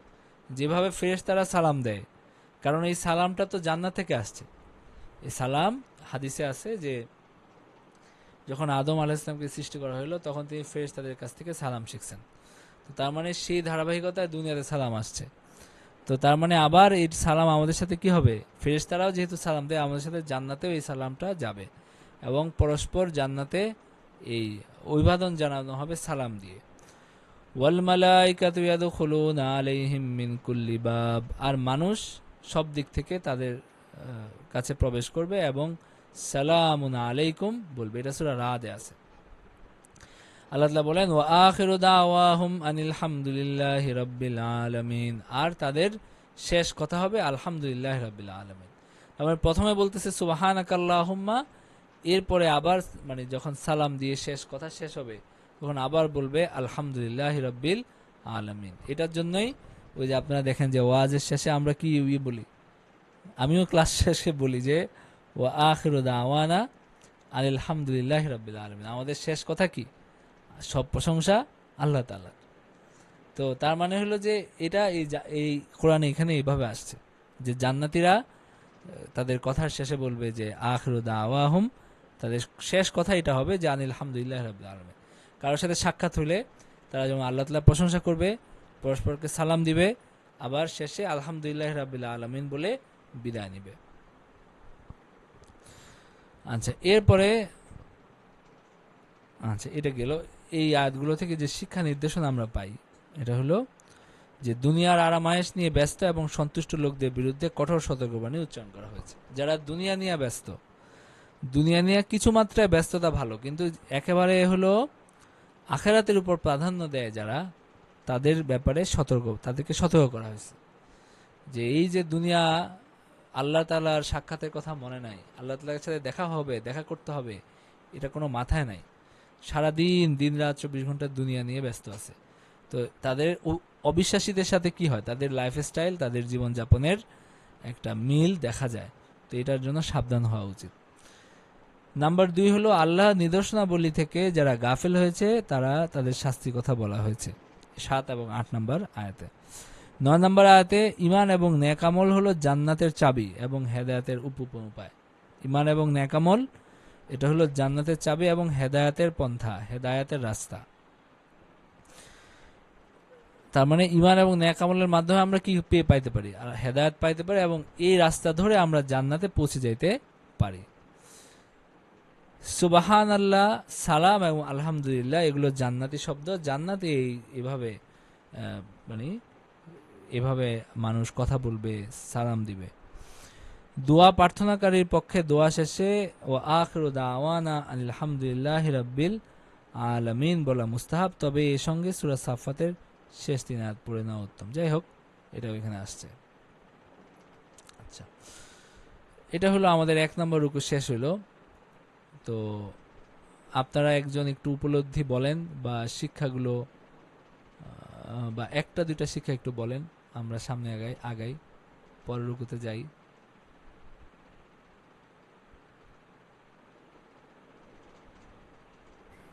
এখানে যেটা বলা হয়েছে, মানে জান্নাতের ভাষা সম্পর্কে কিছু আলাপ করা হয়েছে এবং আমাদেরকে কিছু গাইডলাইন দেওয়া হয়েছে যে আমরা আমাদের আচরণ বা আমরা কিভাবে করে কথা বলবো। কথা বলা মানে কি, যে কথার শুরুতে বা শেষে এই বিষয়গুলো নিয়ে আলাপ করা হয়েছে। আচ্ছা, না এটা পুরা রুকুর মূল বিষয় কি? আমরা যেখানে যে রুকুটা পড়লাম এই পুরা রুকুর মূল বিষয় কি? পুরা রুকুর মূল বিষয় হলো আল্লাহ তাআলা যে ওহী প্রেরণ করছেন এই ব্যাপারে অবিশ্বাসীদের কি আছে, মানে সন্দেহ সংশয় আছে এবং তাদের কিছু ভুল ধারণা ভুল বিশ্বাস আছে। আল্লাহ তাআলা সেটার জবাব দিয়েছেন, সেটা প্রত্যাখ্যান সেগুলো করছেন, খণ্ডন করা হয়েছে। খণ্ডন করছেন এবং সেগুলোর ব্যাপারে সঠিক যে বিশ্বাস সেটার দিকে মানুষকে আহ্বান করছেন। এবং শেষে আল্লাহ তাআলা কি কি বললেন, যে ঈমানের মাধ্যমে আল্লাহ তাআলা মানুষকে হেদায়েতের পথে নিয়ে আসেন এবং যারা ঈমান আনে, নেক আমল করবে, ঈমান আনবে, তাদেরকে আল্লাহ তাআলা হেদায়েত দিবেন তাদের ঈমানের মাধ্যমে এবং জান্নাতে নিয়ে নিয়ে যাবেন এটার মাধ্যমে, মানে আল্লাহ তাআলার সন্তুষ্টির রাস্তায়, আল্লাহ তাআলার সন্তুষ্টির দুনিয়ায় তাদেরকে নিয়ে যাবেন। তো তার মানে শুরু হয়েছে, এই রুকুটা শুরু হয়েছে কি দিয়ে? কাফেরদের অবিশ্বাস দিয়ে, আর শেষ হচ্ছে ঈমান আমলের দিকে আহ্বান জানিয়ে। এটা হলো এই রুকুর মূল বিষয় আর কি। আচ্ছা, এরপরে হলো 2 নাম্বার রুকুতে আল্লাহ তাআলা বলেন, ওয়ালাউ ইউআজ্জিলুল্লাহু লিন-নাসি আশ-শাররা ইসতিআজালাহুম বিল খাইরি লাকুদিয়া ইলাইহিম আজালুহুম ফানাযারুল লাযীনা লা ইয়ারজুনা লিকাআনা ফি তুগয়ানিহিম ইয়ামাহুন। আল্লাহ যদি মানুষের অকল্যাণ ত্বরান্বিত করতেন, যেভাবে তারা তাদের কল্যাণ ত্বরান্বিত করতে চায়, তবে অবশ্যই তাদের মৃত্যু ঘটত। সুতরাং যারা আমার সাক্ষাতের আশা পোষণ করে না তাদেরকে আমি তাদের অবাধ্যতায় উদ্ভ্রান্তের মতো ঘুরে বেড়াইতে দেই।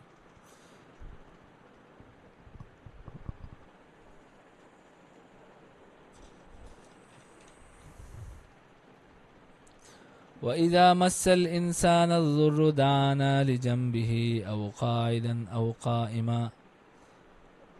এখানে প্রথম আয়াতটা আমরা একটু দেখে নেই।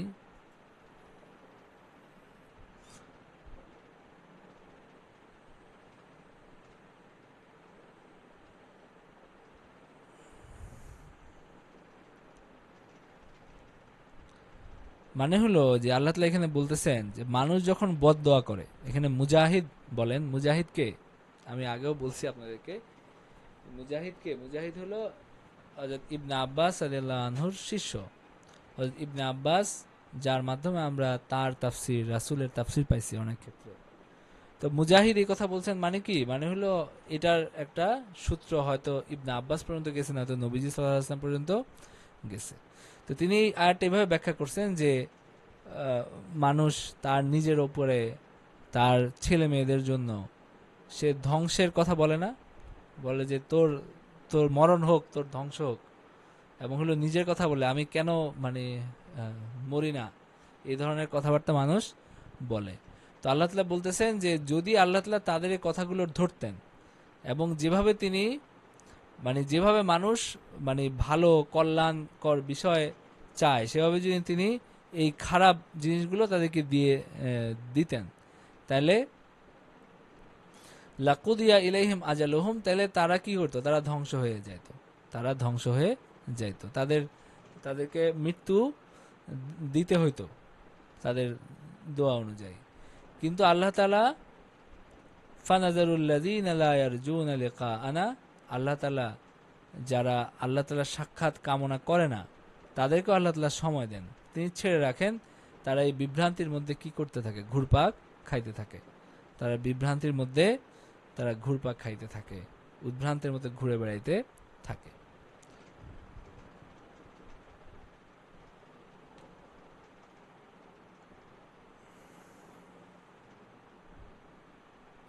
এটা যদি আবার একটু বলেন, এখানে কি বিভ্রান্তির মধ্যে ঘুরপাক খাবে এটা বুঝিনি।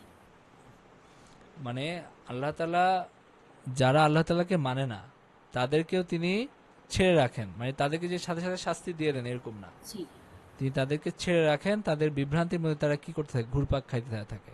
এটা মানে আল্লাহ তাআলা ওরা বলছেন। যে অবিশ্বাসী সেই জিনিসটা ওদের মধ্যে আরো পরিপক্ক হয়ে যায় এরকম। এরকম না যে মানে বিষয়টা হলো যে আল্লাহ তাআলা তাদেরকে ঘুরে বেড়াইতে দেন, মানে আল্লাহ তাআলা তাদেরকে ওই বিশ্বাসে থাকতে দেন, তিনি যে সাথে সাথে শাস্তি দিয়ে দিচ্ছেন ব্যাপারটা এরকম না, বরং মানে তাদেরকে অবিশ্বাসের মধ্যে তিনি থাকতে দেন, তিনি মানে ছেড়ে তাদেরকে রাখেন না। হেদায়েতও দিচ্ছেন না আল্লাহ, এবং হচ্ছে তারা তাদের ওইটার মধ্যেই না, থাকতেছে এরকম। হেদায়াত দিচ্ছেন না, ব্যাপার হলো যে হেদায়াত পাওয়ার মানে হেদায়াত খোঁজার দায়িত্ব তো তাদের উপরে আছে। তো তারা যে অবিশ্বাসের মধ্যে আছে, তারা যে আল্লাহর মানে আল্লাহ তাআলার নাফরমানিতে লিপ্ত আছে, আল্লাহ তাআলা তাদেরকে ছেড়ে রাখেন, তাদেরকে ওই অবস্থায় ছেড়ে রাখেন, তিনি তাকে কোনো পরিণতি দিয়ে দেন না, শাস্তি দিয়ে দেন না, বরং ছেড়ে রাখেন। এরপরে হইতে পারে যে সেখান থেকে সে ঈমানও নিয়ে আসতে পারে, মানে কিন্তু আল্লাহ ফলাফলটা তাআলা, আল্লাহ দেন না, সেটাই। হ্যাঁ, আল্লাহ তাআলা সাথে সাথে শাস্তি দিয়ে দেন না, এটাই বলা হয়েছে যে আল্লাহ তাআলা শাস্তি দিয়ে দেন না, বরং তিনি তাদেরকে ছেড়ে রাখেন। ফানাজারুল্লাযীনা লা ইয়ারজুনা লিকাআনা ফি তুগয়ানিহিম ইয়ামাহুন, তারা ওই যে অবাধ্যতার মধ্যে, তারা অবিশ্বাসের মধ্যে তারা ঘুরপাক খাইতে থাকে, এই অবস্থায় আল্লাহ তাআলা তাদেরকে ছেড়ে রাখেন, শাস্তি দিয়ে দেন না। আর যখন মানুষের কথা বলা হচ্ছে যে মানুষ আসলে কেমন, ওয়াইজা মাসাল ইনসানা যুররু দানা লিজামবিহি আও কাইদান আও কাইমা فلما كشفنا عنه ضره مر كأن لم يدعنا إلى ضر مسه كذلك زين للمسرفين ما كانوا يعملون। মানুষ কেমন, যে মানুষের মধ্যে যখন দুঃখ দৈন্য স্পর্শ করে তখন সে শুয়ে বসে অথবা দাঁড়িয়ে সে আমাকে ডাকতে থাকে, অতঃপর আমি যখন তার দুঃখ দৈন্য দূর দূর করে দেই, সে এমন পথ অবলম্বন করে যেন তাকে যে দুঃখ দৈন্য স্পর্শ করেছিল তার জন্য সে আমাকে মানে কখনো ডাকেই নাই। যারা সীমা লঙ্ঘন করে তাদের কর্ম তাদের নিকট এইভাবে শোভনীয় করে দেওয়া হয়েছে, যারা সীমা লঙ্ঘন করে তাদের জন্য তাদের কাজ এভাবে তাদের কাছে কি করে দেওয়া হয়েছে, সুশোভিত করে দেওয়া হয়েছে। মানে তারা মনে করে এটাই স্বাভাবিক, এবং এটা যে তারা অন্যায় করছে এই অনুভূতিটাও তাদের মধ্যে হয় না, যে তারা ওই যে দুঃসময়ে আসলে বিপদে পড়লে আল্লাহকে ঠিকই ডাকে, কিন্তু আল্লাহ যখন ভালো সময় আসে তখন আর আল্লাহকে ডাকে না, এবং তারা মনে করে যে এটা ঠিক আছে, মানে এটা থেকে তারা খারাপ কিছু মনে করে না। ওয়াইদা মাসাল ইনসানা যুররু দানা লিজামবিহি, যখন আল্লাহ মানে মানুষের উপরে যখন কোনো মানে দারিদ্রতা আসে অথবা রোগ শোক হয়, তখন দানা লিজামবিহি আও কাইদান আও কাইমা, তারা সব অবস্থায় আমাকে ডাকে, শুয়ে বসে দাঁড়িয়ে। ফালাম্মা কাশাফনা আনহু যুররাহু মাররা কাআল্লাম ইয়াদউনা ইলা যুররিম মাসসা, এরপর যখন আমি তাদের এই অবস্থা কাটিয়ে দেই তখন তারা এমন ভাবে তারা হেঁটে চলে যায় যেন তারা কখনো আমাকে ডাকেই নাই। মানে তারা যে এই দুঃখ দুর্দশার মধ্যে ছিল, তারা যে আমাকে ডাকছে এটা তারা বেমালুম ভুলে যায়, গাফেল হয়ে যায়। কাযালিকা যুয়িনা লিল মুসরিফিনা মা কানু ইয়ামালুন, মানে এই যে মানুষ যা করে সেটা সুশোভিত করে আমি মানুষের সামনে রেখে দিছি, যে কারণে তাদের মধ্যে কি হয় না, বোধোদয় হয় না। আচ্ছা, এরপরে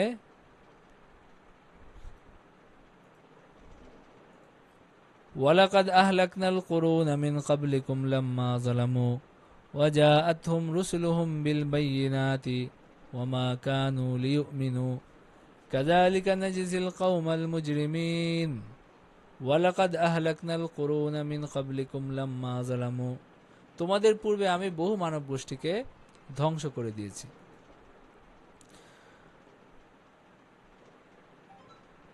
তোমাদের পূর্বে আমি বহু মানব গোষ্ঠীকে ধ্বংস করে দিয়েছি যখন তারা জুলুম করছে, অর্থাৎ তোমাদের আগে হে মুশরিকরা, মক্কার মুশরিকদেরকে বলা হচ্ছে যে তোমাদের আগে আমি অনেক মানব গোষ্ঠীকে ধ্বংস করে দিছি যখন তারা শিরক করছে, তারা যখন আল্লাহর নাফরমানিতে লিপ্ত হয়েছে, এবং তাদের কাছে তাদের রাসূলরা আসছে বাইয়িনা নিয়ে, মুজিজা নিয়ে তাদের কাছে আসছে।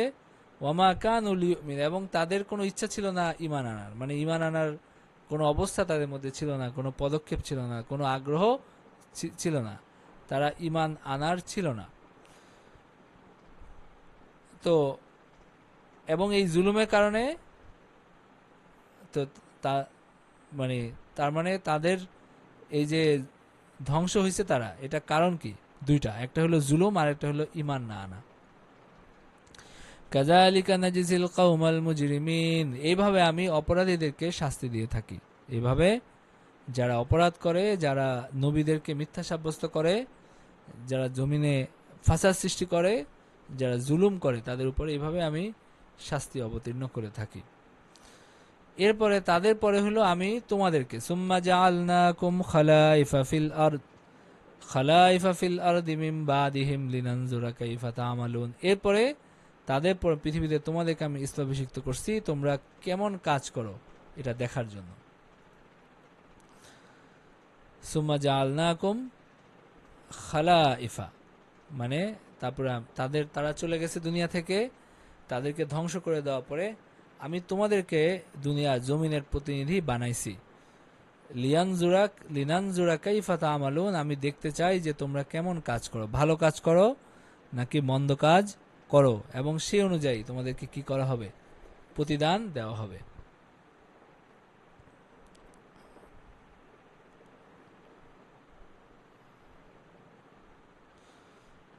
তো আপনার হলো এটা হলো বিষয়।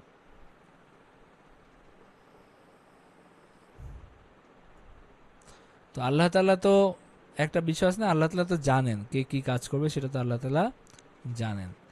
কিন্তু এই যে আল্লাহ তাআলা যে বলতেছেন যে আমি দেখতে চাই, হ্যাঁ, এটা এটা কি হিসাবে? এটা হলো মানে দলিল হিসাবে, প্রমাণ হিসাবে।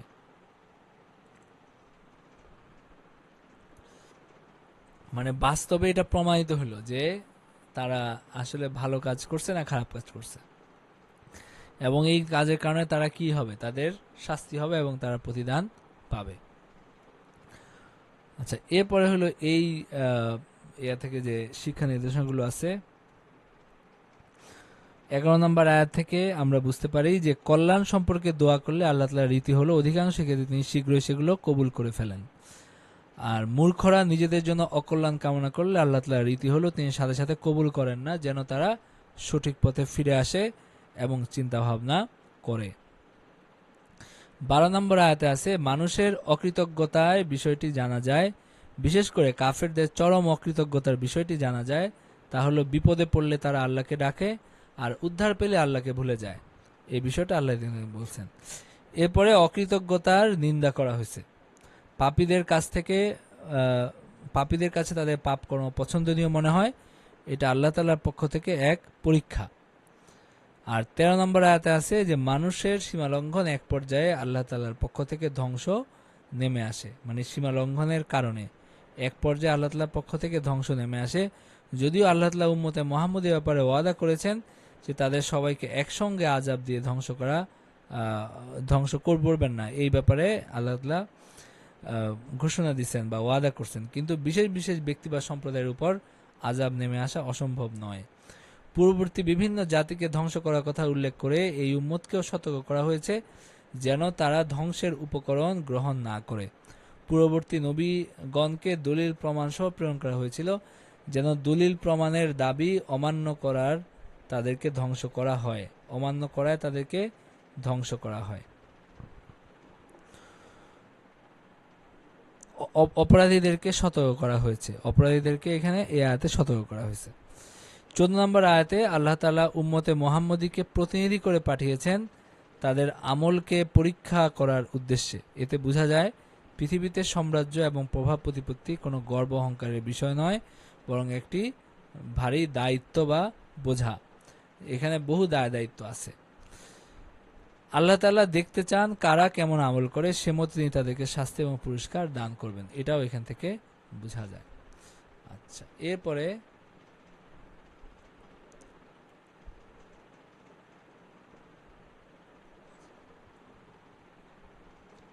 আল্লাহ তাআলা বলতেছেন وَإِذَا تُتْلَى عَلَيْهِمْ آيَاتُنَا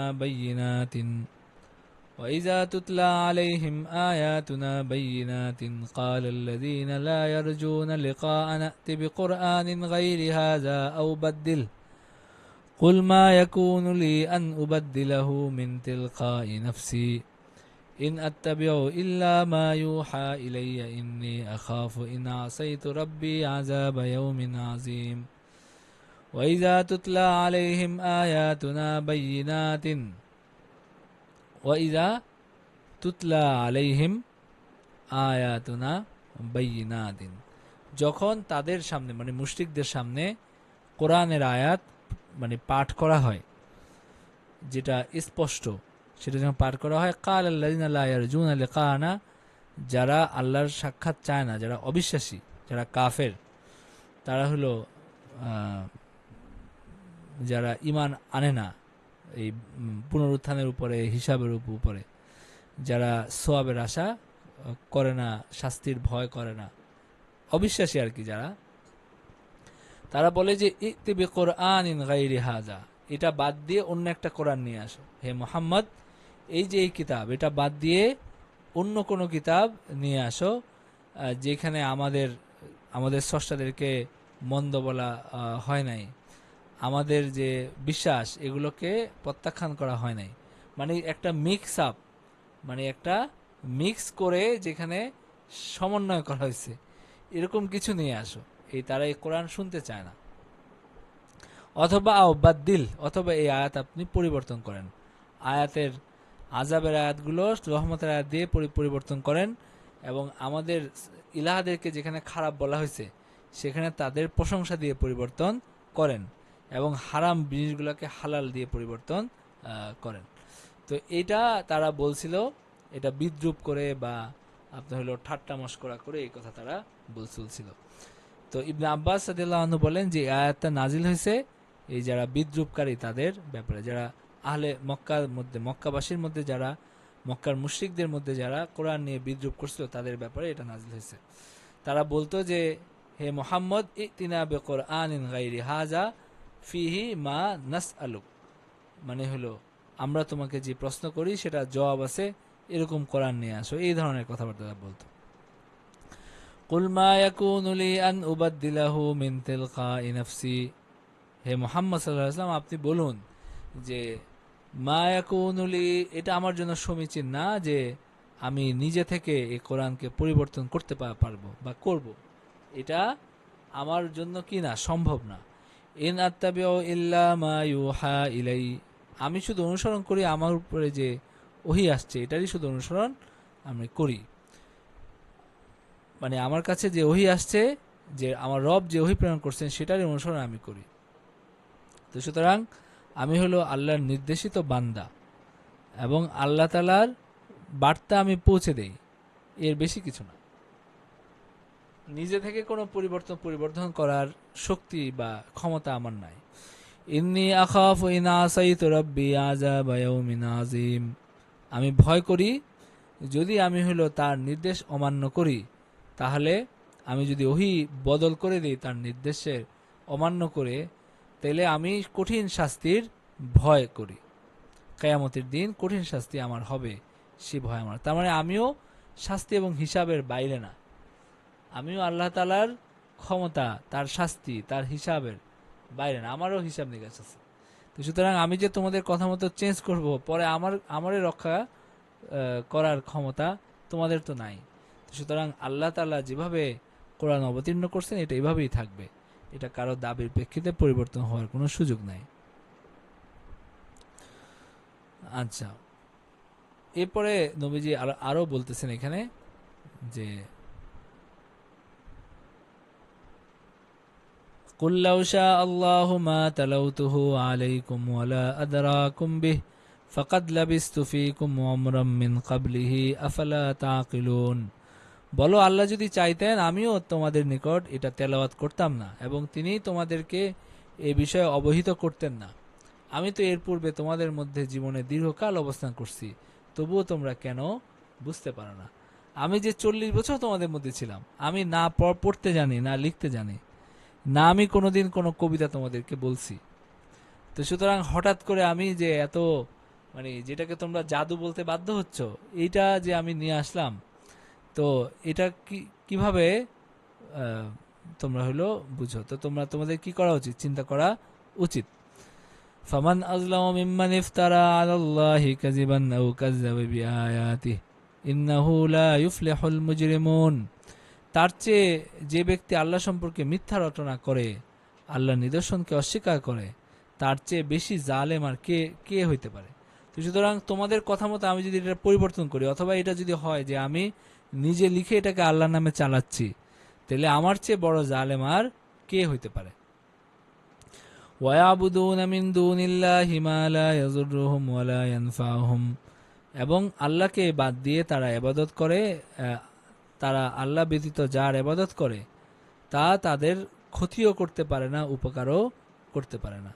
মা লা ইয়াযুররুহুম ওয়া লা ইয়ানফাউহুম ওয়া ইয়াকুলুনা হাউলাই শুফাআউনা ইনদাল্লাহ, তারা বলে যে এগুলো আমাদের সুপারিশকারী। বলো যে কুল আতুনাব্বিউনাল্লাহা বিমা লা ইয়ালামু ফিস সামাওয়াতি ওয়া লা ফিল আরদ সুবহানাহু ওয়া তাআলা আম্মা ইউশরিকুন, বলো যে তোমরা কি আল্লাহকে এমন কিছু জানাচ্ছ যেটা তিনি জানেন না? মানে তোমরা আল্লাহ তাআলাকে এমন কিছু বলতেছো, এমন কিছু সংবাদ দিচ্ছ যেটা তো আল্লাহ তাআলা কে তার কাছে সুপারিশ করতে পারবে, কে তোমাদেরকে বাঁচিয়ে নিবে, এটা আল্লাহ তাআলা জানে না, কিন্তু তোমরা জানো। তোমরা নিজে এটা বানাইছো, বানায় আল্লাহর উপর চাপায় দিচ্ছ যে তারা তোমাদের জন্য সুপারিশ করবে। তো সুবহানা, তিনি এই শরীকদের থেকে ঊর্ধ্বে এবং তিনি মহান, এগুলোর সাথে তার কোনো সম্পর্ক নাই। আচ্ছা, এরপরে হলো এখানে যে শিক্ষা নির্দেশনাগুলো আছে, এটা আপনারা দেখি যে 15 নম্বর আয়াতে অতীতের বাতিলপন্থীরা কোরআন থেকে নিজেদের অপছন্দের বিষয়গুলো বাতিলের দাবি তুলেছিল। বর্তমান সময়ে অনেক বাতিল শক্তি কোরআন হাদিস নিজেদের মন মতো না হলে পরিবর্তনের দাবি করে। এটা সব যুগের বাতিলদের চরিত্র। মানে হলো যে এখনকার অনেকে মানুষ কি করে, বলে যে এগুলো পরিবর্তন করতে হবে, মানে এমনভাবে কথাবার্তা বলে, মানে শুনে খুব, মানে তাদের অজ্ঞতার জন্য আসলে মাঝে মাঝে হাসি পায় যে তারা মনে করতেছে কোরআনের একটা বিধান, যেটা কোরআন আল্লাহ বলছেন, এটা তারা বাতিল করে দিবে। মানে এগুলো সব সময় এখন আর চলে না, এরকম বলে তারা কোরআনের আয়াত বাতিল করে দিতে চায়।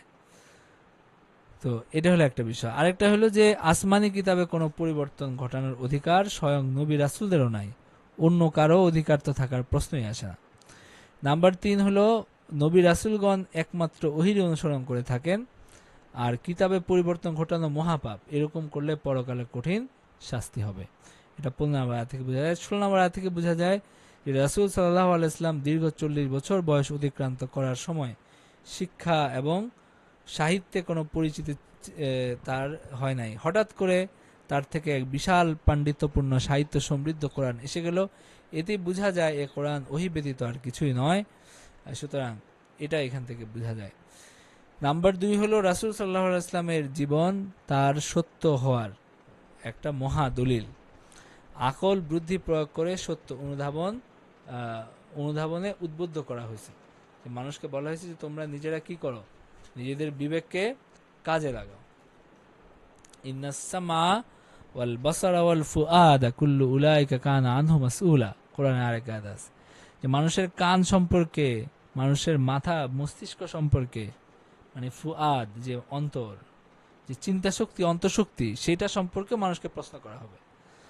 ইন্নাস সামা ওয়াল বাসারা, চোখ কান এবং অন্তঃশক্তি বা চিন্তা শক্তি সম্পর্কে প্রশ্ন করা হবে। তো এইখানে আল্লাহ তাআলা মানুষকে জ্ঞানকে কাজে লাগাতে বলছেন, যুক্তি বুদ্ধিকে কাজে লাগাতে বলছেন।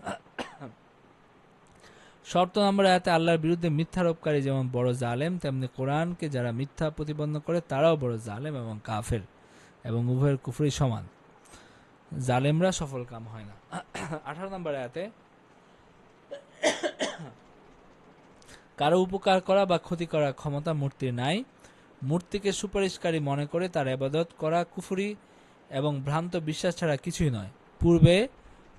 পূর্ব যুগে মক্কার কাফেরা যেমন এই কাজ করেছে, বর্তমান যুগে হিন্দু সম্প্রদায় এবং এ ধরনের অন্যায় এবং অযৌক্তিক কাজে লিপ্ত আছে।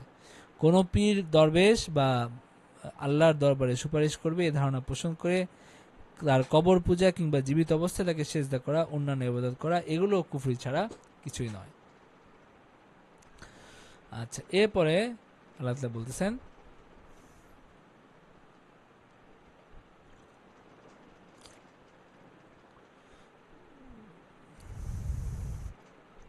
ওমা কানান নাসু ইল্লা উম্মাতান ওয়াহিদাতান ফাখতালাফু, মানুষ একই উম্মত ছিল, পরে তারা মতভেদ সৃষ্টি করছে।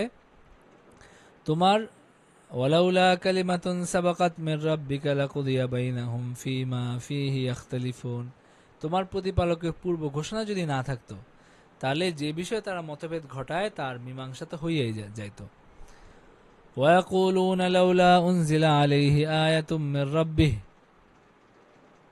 তারা বলে যে তার প্রতিপালকের নিকট হইতে তার নিকট কোনো নিদর্শন অবতীর্ণ হয় না কেন? বলো, অদৃশ্যের জ্ঞান তো কেবল আল্লাহরই আছে, সুতরাং তোমরা প্রতীক্ষা করো, আমিও তোমাদের সাথে প্রতীক্ষা করছি।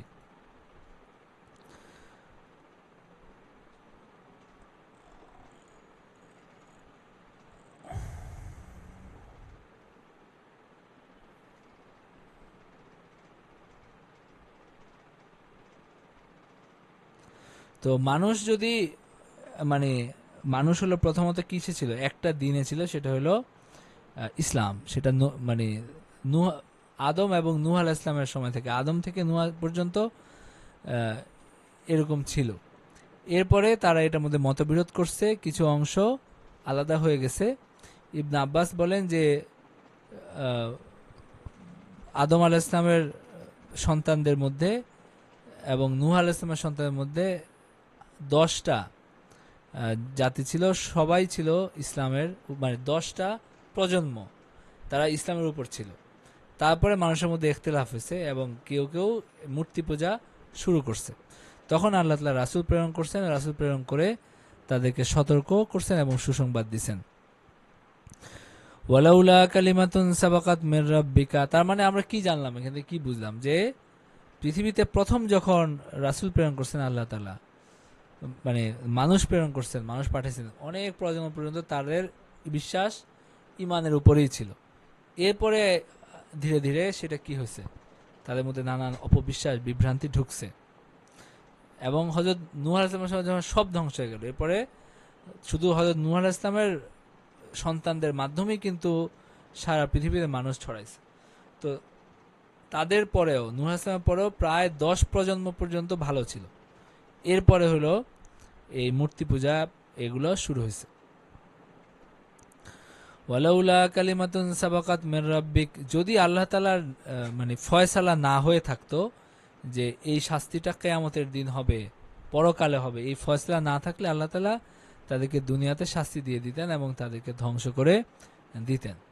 ওয়ায়াকুলুনা লাউলা উনজিলা আলাইহি আয়াতুম মির রাব্বিহ, এবং তারা এই কাফেররা বলে, এই অবাধ্য কাফেররা, যে যদি মুহাম্মদ সাল্লাল্লাহু আলাইহি ওয়াসাল্লামের উপরে মুজিজা আসতো তার রবের পক্ষ থেকে, যেমন আগের নবীর কাছে আসছে, উট আসছে, লাঠি আসছে।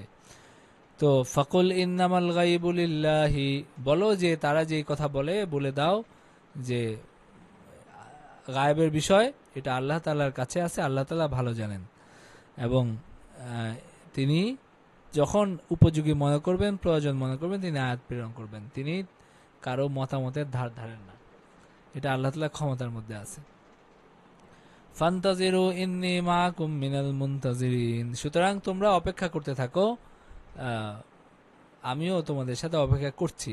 যে আল্লাহ তাআলার ফয়সালার অপেক্ষা তোমরা করতে থাকো, আমিও অপেক্ষা করি, দেখা যাক কি হয়। এই কথা এখানে বলা হচ্ছে।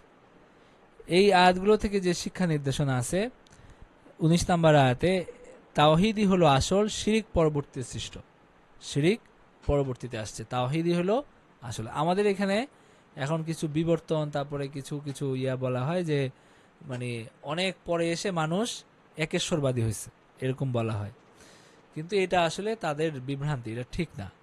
কোরআন হিসাবে, কোরআনের হিসাবে এবং আমাদের ইসলামের বিশ্বাস হলো, ইসলাম অনুযায়ী বিশ্বাস হলো যে প্রথম মানুষ ইমানদার ছিল, পরবর্তীতে ভ্রান্তি হিসাবে কুফরি আসছে, শিরিক আসছে।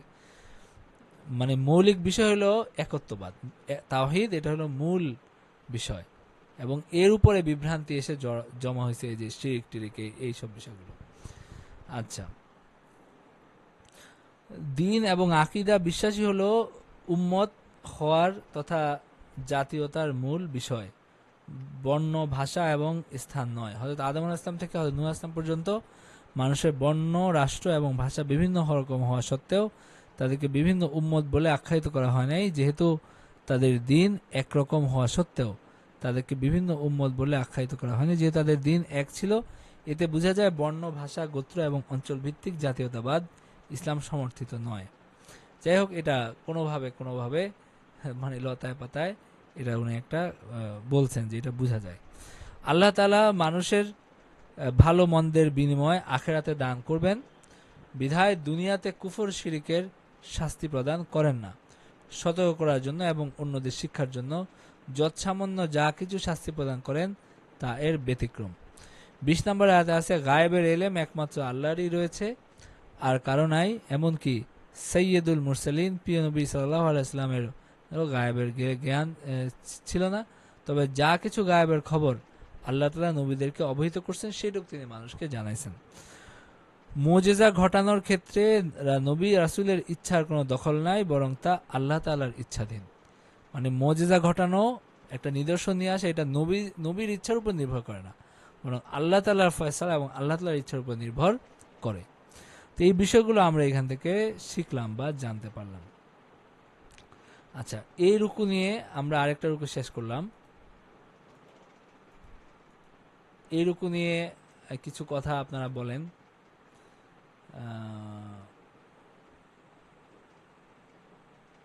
আব্দুল্লাহ মাসুদ বলেন।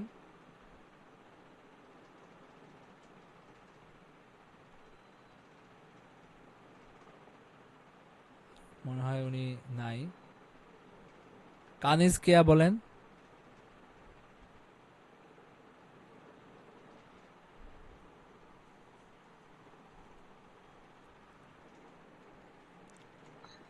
আসসালামু আলাইকুম। ওয়ালাইকুম আসসালাম। জি, আচ্ছা, আমি শুনতে শুনতে আসলে একটু ঘুম ঘুম এসে গেছিলাম, এই জন্য বলতে পারবো না। নেক্সট ইয়ার থেকে বলবো ইনশাল্লাহ। আচ্ছা,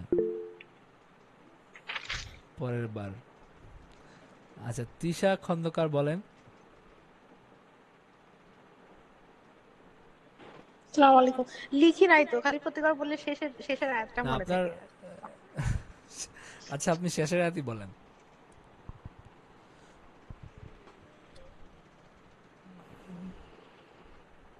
শেষের আয়াতই বলেন। শেষের আয়াতে কি আছে? মুজিজা বিষয়ে বলছেন যে মুজিজার বিষয়ে বলা হয়েছে যে মুজিজা আসা আল্লাহর মানে আল্লাহর ইচ্ছার উপর নির্ভর করে, এটা মানুষের ইচ্ছার উপর আসে না, এই বিষয়টা আসছে আর কি। তো আজকে আমরা কত নাম্বার আয়াত পর্যন্ত পড়লাম? আজকে আমরা 20 নাম্বার আয়াত পর্যন্ত পড়লাম। তো 20 নাম্বার আয়াতে তার প্রথম দিকে একটু মনে আছে, যেটা হলো যে আমরা যখন যে একটা দোয়া করি, বা যখন মানুষ হয়তো কষ্টে থাকে, একটা খারাপ দোয়া করে ফেলে যে আমি কেন মরলাম না, এই টাইপের, আবার ভালো দোয়াও করি, তো আল্লাহ ওটা বোঝাতে চাচ্ছেন যে আমরা যদি মানে যেইভাবে খারাপ দোয়াটা করি, আল্লাহ যদি ভালো দোয়া যত দ্রুত কবুল করেন, খারাপ দোয়াগুলোও যদি এভাবে কবুল করতেন, তাহলে আমরা হয়তো ধ্বংস হয়ে যেতাম, কিংবা আমরা মারা যেতাম এরকম। তারপর মানুষের কিছু বৈশিষ্ট্য বলা হয়েছে, যে যখন বিপদ আপদে বা দুর্দশায় পড়ে, তখন আল্লাহকে এমন ভাবে ডাকতে থাকে, উঠে শুয়ে বসে দাঁড়ানো অবস্থায় এরকম, কিন্তু যখন তার বিপদটা কেটে যায়, সে আবার এত বেশি হয়ে যায় যে কখনো মনে হয় যে সে আল্লাহকে কখনো ডাকেই নি, আচ্ছা, এর উপর এরকম। আরেকটা বিষয় হলো যে মুশরিকরা কোরআনে পরিবর্তন আনার বায়না ধরে, এবং জি হ্যাঁ। ক্ষণস্থায়ী দুনিয়ার প্রতি যে মানুষের আসক্তি, সেটা তারা মানে এমন এরকম বায়না ধরার কারণ আর কি এটা। এবং তারা এটা বুঝতে পারে না যে এই কোরআন এটা আল্লাহর ইচ্ছার উপর নির্ধারিত, এটা নবীজির এখানে কোনো ক্ষমতা নাই এই বায়না ধরার, মানে এইটা পরিবর্তন করার। এবং আল্লাহ তাআলা বলছেন যে নবীজি যদি এটা পরিবর্তন করে, তাহলে তিনিও আল্লাহ তাআলার শাস্তির মুখোমুখি হবেন, এবং এটা পরিবর্তন করার কোনো ক্ষমতা বা সামর্থ্য তারও নাই। আচ্ছা, তো এই বিষয়গুলো এখানে আসছে। তো আর কোনো কথা আছে বা প্রশ্ন আছে কারো? আমার একটা কথা ছিল, মতামত। জি, সেটা হচ্ছে, আমরা রমজানে যেরকম করে শুরুর দিকে ক্লাস করছিলাম যে আপনি একটা রুকু করে পড়ানোর পরে আমরা সেটা নিয়ে আলাপ করছিলাম, এইটা যদি সম্ভব হয় তাহলে মনে হয় প্রত্যেকে একটু সচেতন থাকবে। আমরা একটু আমি নোট নিয়ে বসলাম। আমি তো সেটাই বলতেছি, কিন্তু কেউ তো হলো, আমি তো প্রথম রুকুটা পরেও বললাম, তখন আপনি কিছু বলছেন, কিন্তু এখন তো অন্যদেরকে যে বললাম, ওনারা কেউই প্রস্তুত না আর কি। তো আশা করি আগামী ক্লাস থেকে প্রস্তুত থাকবেন, হয়তো 2টা 3টা যে যত রুকুই পড়া হোক, রুকু পড়ার পরে আপনারা আলাপ একটু করলে বলবো, এটা ভালো হয়। একটু আলাপ করলে আপনাদের মনে একটা এইটার একটা ছাপ থেকে যায় আর কি। আর নাইলে হাওয়াই তাকরির মানে হাওয়ায় মিলা যায়। তো কিছু আলাপ করলে জিনিসটার একটা খুঁটি পায়। ঠিক আছে, তো যাই হোক। হ্যাঁ, নেক্সট ইয়ার থেকে ইনশাল্লাহ আমরা লিখে লিখে রাখবো আগের মতো আচ্ছা করে ইনশাল্লাহ। আচ্ছা আচ্ছা, ঠিক আছে। আর ক্লাসের ব্যাপারে বা কোনো কিছু যুক্ত করার ব্যাপারে যদি কারো কোনো পরামর্শ থাকে আপনারা আমাদেরকে, বা কোনো প্রশ্ন থাকে, আপনারা হলো যেহেতু চ্যানেলে আপনার হলো লিঙ্ক শেয়ার করছি, আর যদি অন্যান্য কোনো প্রশ্ন থাকে বা কোনো কথা থাকে তাহলে আপনারা আমাদের যে হোয়াটসঅ্যাপ গ্রুপগুলো আছে সেগুলোতে লিখতে পারেন, অথবা হলো আমাদের যে ফেসবুক গ্রুপটা আছে সেখানেও লিখতে পারেন। তো আবার এক দুইটা ক্লাস পরে আমরা আবার এটার একটা অ্যাসাইনমেন্ট দিব আর কি। জি বলেন। জি মার্দিয়া মমতাজ সাহেব বলেন। এমপি সাহেব আমাদের ক্লাসে উপস্থিত আসসালামু আছে। আলাইকুম। না জি না, বলেন আপনি। ভুলে হাত হ্যান্ড রাইজ হয়ে গেছে। আচ্ছা আচ্ছা, কিসের মধ্যে ঠিক কি আছে। বলেন, ইয়া, ভুলে হ্যান্ড রাইজ হয়ে গেছে। আমি আচ্ছা লাইভ দেওয়ার একটা কিছু খুঁজতেছিলাম। ঠিক আছে। আচ্ছা আচ্ছা আচ্ছা আচ্ছা, ঠিক আছে। তো আজকের মতো আমরা এখানেই ক্লাস শেষ করে দিচ্ছি। ও আখির দাওয়ানা আলহামদুলিল্লাহ রাব্বিল আলামিন।